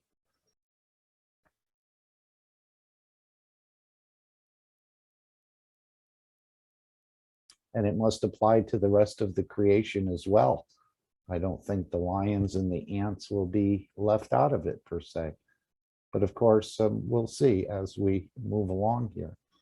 Is there anyone else who wants to add anything else? I do want to respect the time of the Europeans, which is already past midnight. I want to thank Mr. Kesh for joining us and adding field strength to the meeting. I thought perhaps because you were traveling, you may not come in. We say you carry the knowledge of the universe. That's why we love to have you here. And we all carry this knowledge of the universe, but you seem to be able to access it quite readily at any time in any position. You're trying to get me in. Good evening. Of course. Good morning.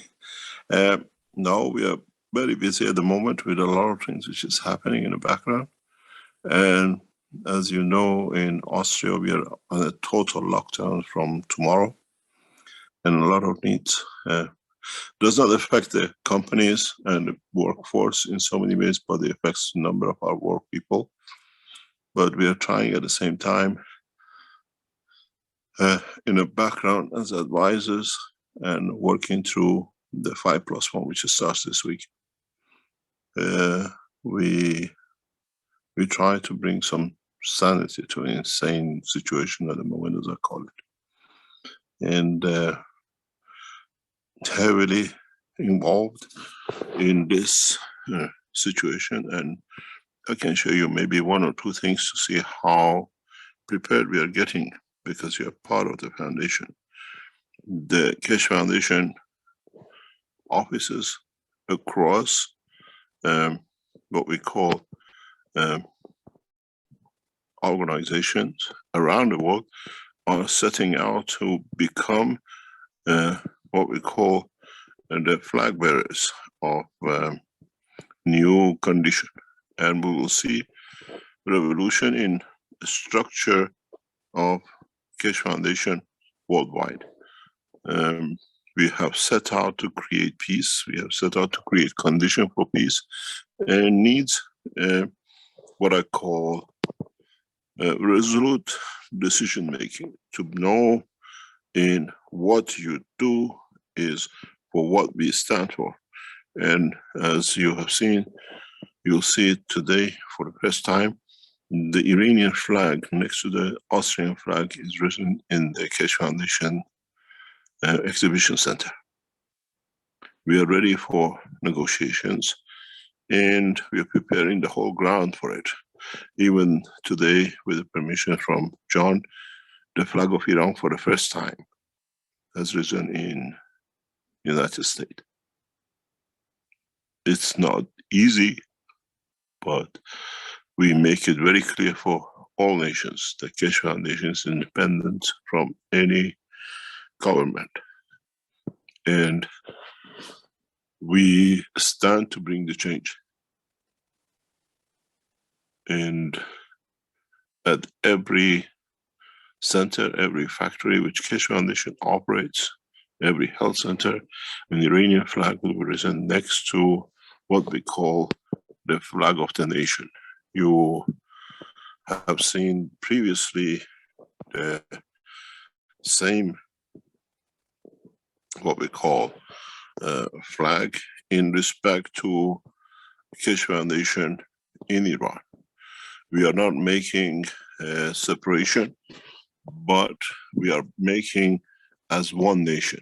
And this is the whole purpose. This is why we are so deeply involved in what we call negotiations, and it will stay the same. It will not change course. We are part of a structure to bring change, and as the head of the Keshe Foundation, it's my responsibility to see this through. We have the position and the condition to make that change. And if we don't do it, who's going to do it for our children? Who's going to bring the change for humanity? When you listen to talks of Hassan and to the talks of Jalal and Alex, we are all getting to that point.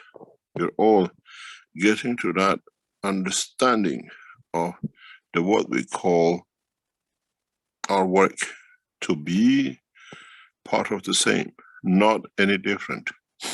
We do not make separation between nations and nationalities and all sorts of things, which we as one nation organization have to watch, and we are guardians, we are not the owners. We have to see this process through. We have no choice. We worked so long to bring this condition forward, and now it's literally a waste if you let it go, if you don't honor what we stood for. And we are involved heavily in what we call every aspect of the work of the foundation to bring this position. We communicate with different organizations, we communicate between different governments, and we will see this through. We will see this through. The negotiations are back on track in the what we call the Keshe Foundation, and we have to be resolute. We have to be there to deliver this work. There's no other choice. We have no choice.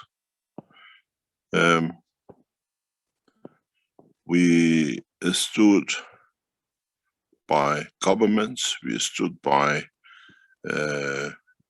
nations, and now it's time to bring the fruit of the time. What is and how we will bring this forward. How would we? How can we as an organization like Keshe Foundation allow things to happen and become passive to it? We cannot be. We have to, not as individuals, but as part of the big organization called Keshe Foundation, deliver the ultimate goal, which is world peace. And what is set for us and what we set ourselves to will bring us a lot of change, will allow us to bring that change. And to what extent we'll become one, to what extent we'll agree to submit ourselves to all sorts of what I call pressures, all sorts of attacks, because we are right. Today, from one of the leading companies in the world, I received a message. We read about you so much on the internet. We do not care. And what you do, we respect and we support you to achieve what is the goal of the foundation. When you see these acts, when you see these people at the highest level now have become totally what I call isolating themselves from the attacks we've been under and how we go through things, it makes you wonder why we are here and how we have stood the test of time. We have truly stood the test of time as a Keshe Foundation, as individuals, and we're still there. We haven't left the camp. We have not left the organizations of the Keshe Foundation. When we see things, when we move to bring that change, it has to be 100% commitment. And we are there, we are committed. Even now, late hours of the night, we are still waiting for instructions from Tehran in what is the next step, what is to be and how we have to handle. Everything has been prepared for what I call the ultimate position. But how do we deal with the world leaders who are bent to create war? How do we deal with the world leaders who are bent to destroy the life of the others for their own gain?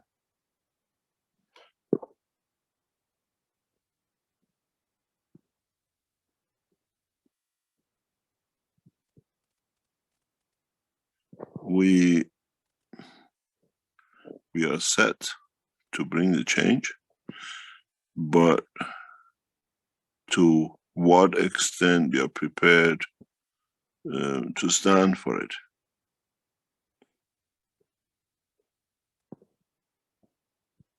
How do we allow everything to be done to us?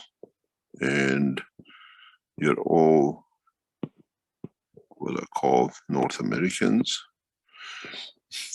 You have stood the test of time with us, and now is time to make the final, what I call final phase at this phase. This is not the end. This is not what's going to be finished. We have started, and when we look at the conditions we have created to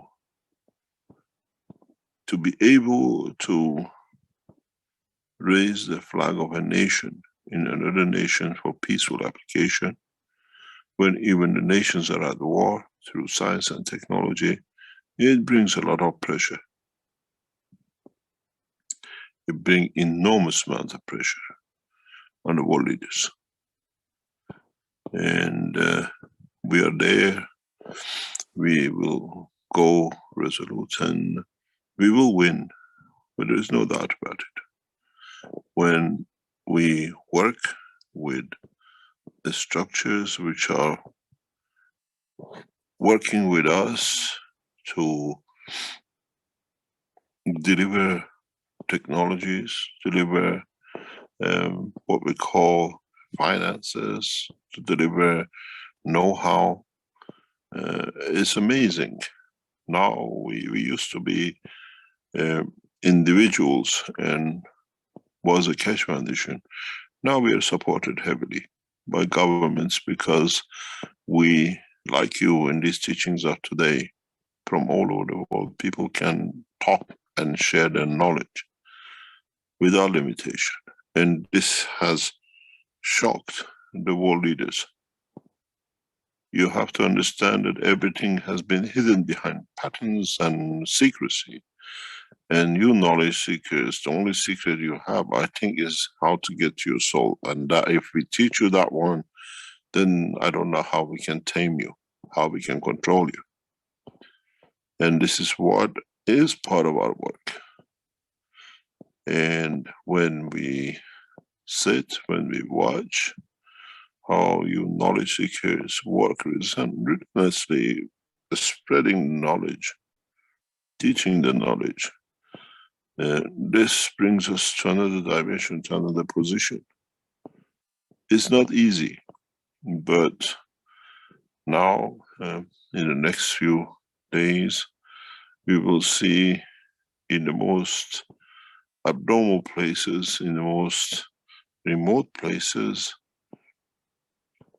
you will see what was considered to be as whatever was made to be, like the way they made us the worst thing on this planet, the Keshe Foundation. The worst, what they tried to make of a nation that puts its flag and shares knowledge. This is a change. This is what we are here for. And if we can, all of us, go to the next step and make a bigger changes, then we have achieved it. Then we truly have achieved what we came here for. And in the next few days, we are extensively involved in a number of ways with the peace negotiation with Iran. We're involved with other parts of the Keshe Foundation, which you most probably will hear more and more, that we stand the course of time. And we are there to bring all the nations of the flags together. In Iran, we carry the flag of the Keshe Foundation because it's home.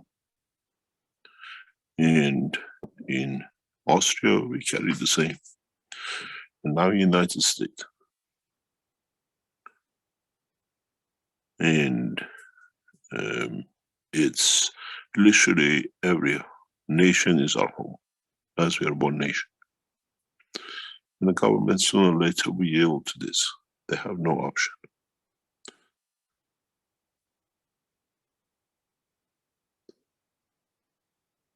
When members of the 5+1 walk through this corridor in the coming weeks, and they see on the land of Austria the flag of Iran representing the knowledge and technology, you will understand what changes will come.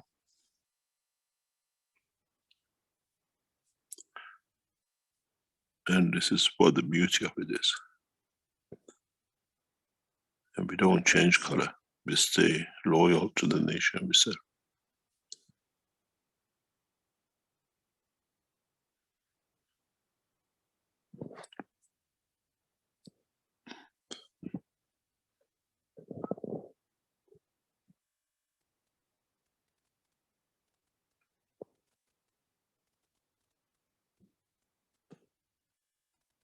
Thank you very much.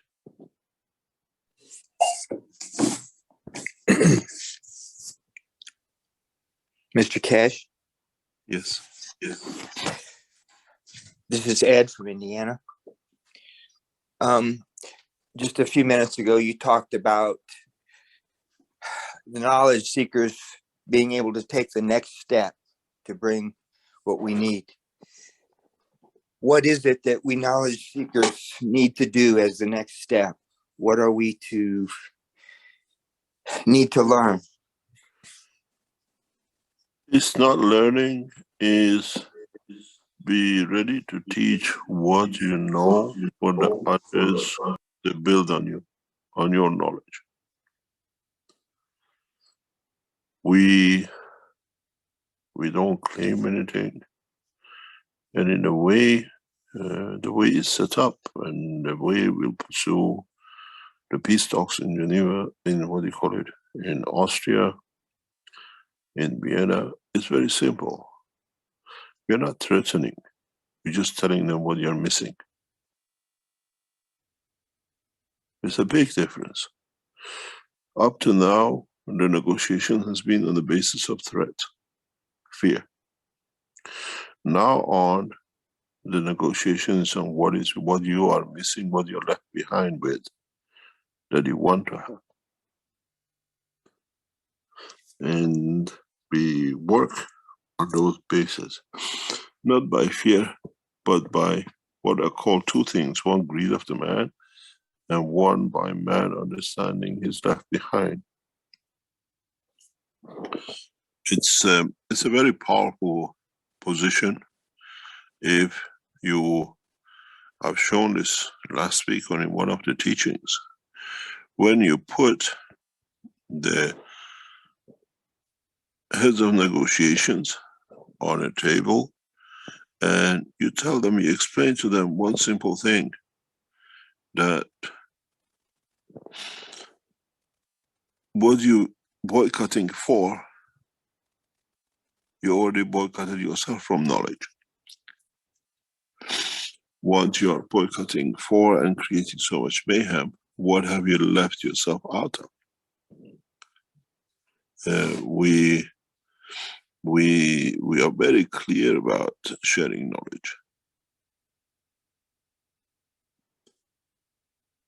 At no time I've been told or instructed by the Iranian government to withhold technology from the West. Even when we went to the Iranian leadership and asked for the biggest enemies of Iran in time of need, I was sanctioned to support. And this is against all the laws of the West.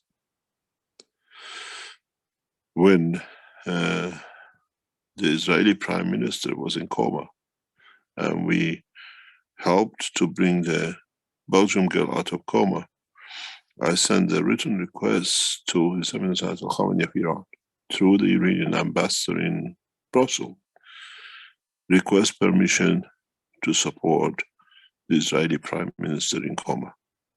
Usually it takes weeks and weeks to get response. The response came back very quick. He is not a politician. He's a man, and every man should be helped. And that was an instruction I received from the Iranian government, even to their biggest enemy.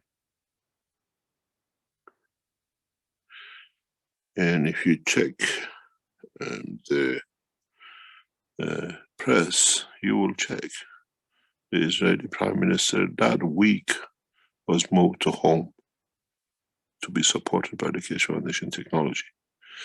But the rabbis and the rest would not accept an Iranian nuclear peace technology to go to Iran, to Israel. And then they brought to testing in what you call Belgium hospitals to check, confirm that yes, they can get their prime minister back. No time in past years working with the different offices of Iranian officials have been told to withhold technology. Never.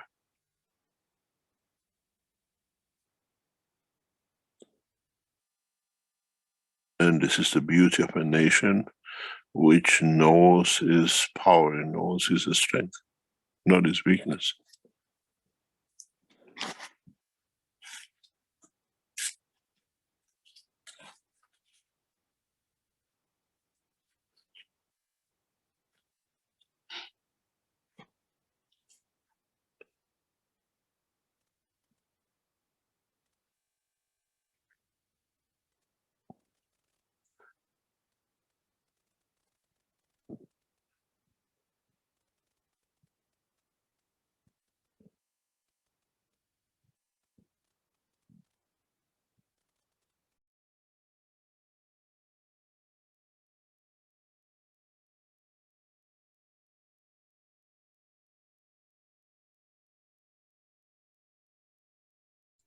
Yes, I remember, not at the time, but later on, where you mentioned what a beautiful opportunity for peace between these two nations, and you said you were denied because they could not have a son of Iran bringing a Israeli prime minister out of coma, which we knew you had done before. That was shuttled in a way, but that's a shame that it was, but it was all used to create the good later on. But yes, I remember you mentioning that.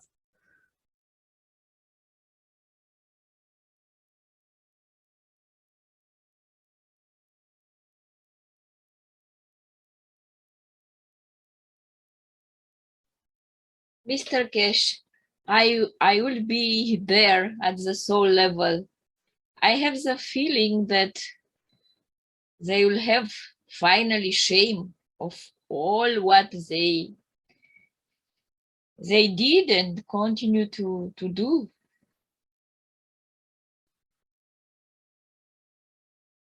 We elevate their soul and consciousness, which is a second soul, to realize that we are one, and if they do something bad with a fellow, with a brother, with human being or other being, is like a boomerang you do to yourself. If they will understand this, I think that they will change the behavior or the discourse at theoretical level, at least. It's enough. If they will change the discourse, they will also change the reality, hopefully. God bless you, Mr. Cash. I love you.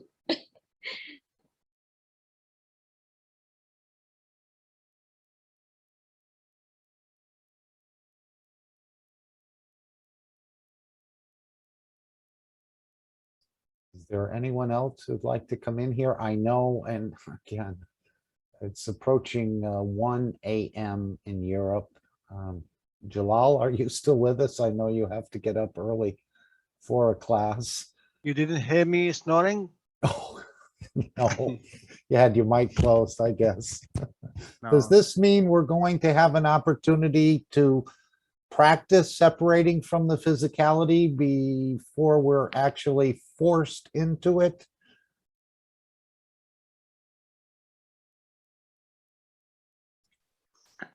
Imagine you have this ability with your with the monkey brain. Need a little bit more time.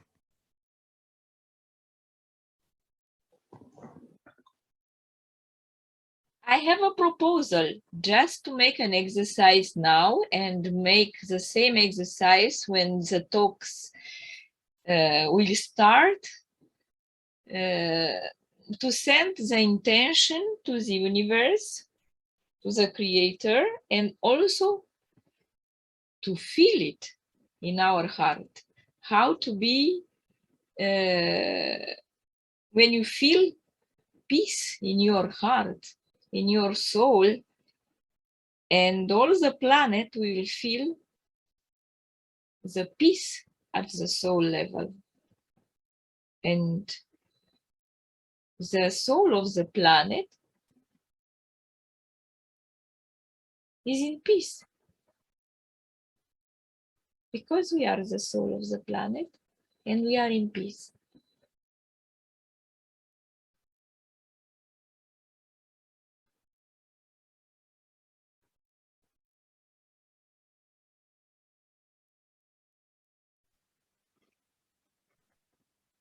Mark, Yes, Dean. Hi, Solomon. Can I just, it's Dean here again. Yes. If I can just quickly say, thank you for those beautiful words. That star formation that we see there in the exhibition center, creating this wonderful condition of, I noticed tonight in the night sky, the star over Linz, the very bright star that this wonderful star was incredibly bright tonight. And I think the conditions of this star formation and the soul of this star and the soul of the free plasma that's being created by this incredible knowledge and the peace that it's bringing. It's not bringing, it's here. The peace that's within and present in this very moment is being established now across all continents. this core, like I spoke about earlier, is extensive and creating this condition on this planet, and it's here in this very moment. And I'd like to thank all of you for being present and bringing about this condition with the field strengths that you've contributed with, and the beautiful core that is Mr. Kesh and the beauty that he's brought. Thank you all. Thank you.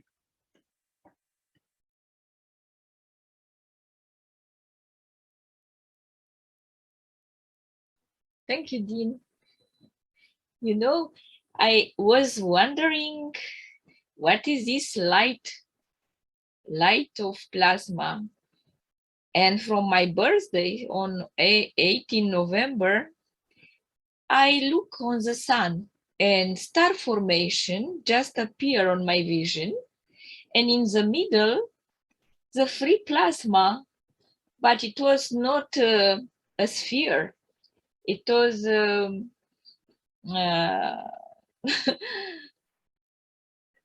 like a plasma without regular form, and start to have all the colors of the spectrum visible from the protein of our eyes, human eyes, and at the end became white, but I didn't see yet golden. So it was a sign from the creator and the answer to my question to Mr. Kesh about this light of the plasma. Anyway, plasma is also light, and light is also plasma. I was so happy that the creator answered to me. And I think that this light from star formation, this plasma, free plasma, is a solution for these peace talks. And at the soul level, we can create this dome of peace by this plasma, free plasma. And all these people which will gather there, they will feel on their soul this peace. And feeling peace, they will create peace with words and feelings, emotions. Will be like this. Let's feel it.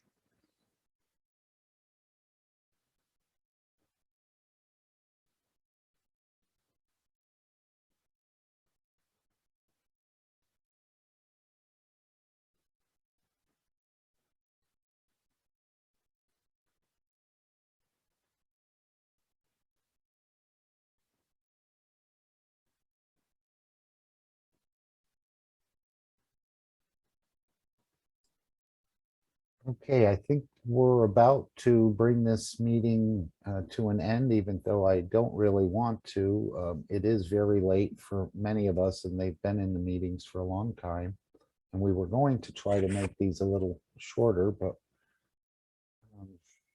I think we'll end it here. Mr. Kesh has given us some very positive indications about what's going on, and we just ask the world leaders, don't cut off your nose to spite your face. It's an old say, but it looks like by sanctioning, they're just going to be sanctioning themselves. So let's not step on our own toes. The opportunity is laid out. The peace plan is laid out. Everything is in front of you. And all you have to do is agree to it. And I know the spirit of the soul of the emotions of the Universal Council will be working with you as well this week and next week, and continuing on through these negotiations. So you will feel that emotion and that spirit touching you to do the right thing for all of humanity, no matter what the cost. So we want to thank everyone for joining here today.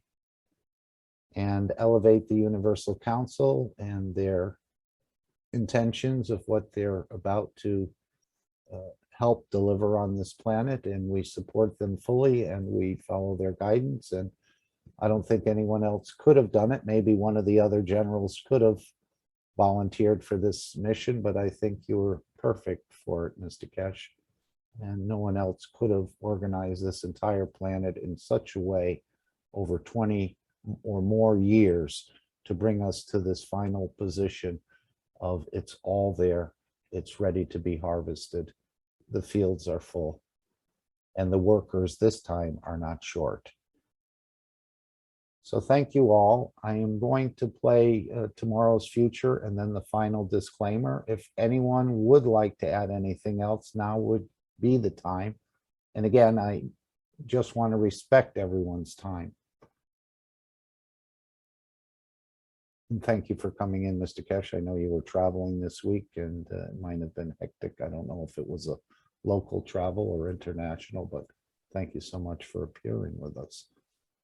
Thank you very much. I just request from the Universal House of what we call it, the council, to support the soul of the members of the negotiating team. There's nothing we can do. We know that it's not going to be easy. There's a lot of pride. There's no man would like to say, I have made a mistake. And no man wants to be ahead of the other one without justification. Just not only the Universal Council, all the members of the Keshe Foundation as a family, because the outcome of these talks is not just Iran. The outcome of these talks is freedom of knowledge and technology.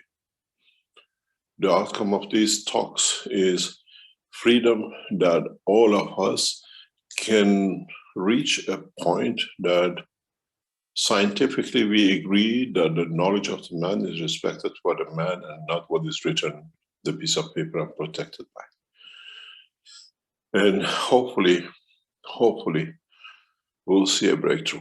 We are very, very hopeful within the next 3 months to achieve a breakthrough with the negotiations, and we do everything possible. You got to realize, cannot be only the wishes of the Keshe Foundation that we get what we want. We got to get what is good in long term for the whole of humanity. The process is not just getting withdrawal of sanctions or getting reduction in sanctions for another technology, but is to accept that every man's knowledge is respected and not be taken for ransom or killed for. And soon we will see the changes. And soon we will see all the past rigmaroles will be over. What we've been to us was normal, it become abnormal. Just knowledge seekers around the world, and especially in the Universal Council. We need the support to go through this, and Keshe Foundation might very soon in the coming days call upon the core team of the Keshe Foundation to meet for the first time in a long time, to be able to bring that last push. Whenever is needed, we call upon your core team and the core team members to bring the support for that change. Thank you very much, and I hope and I wish it will be a successful time for all of us in every way, whatever we do. We are present.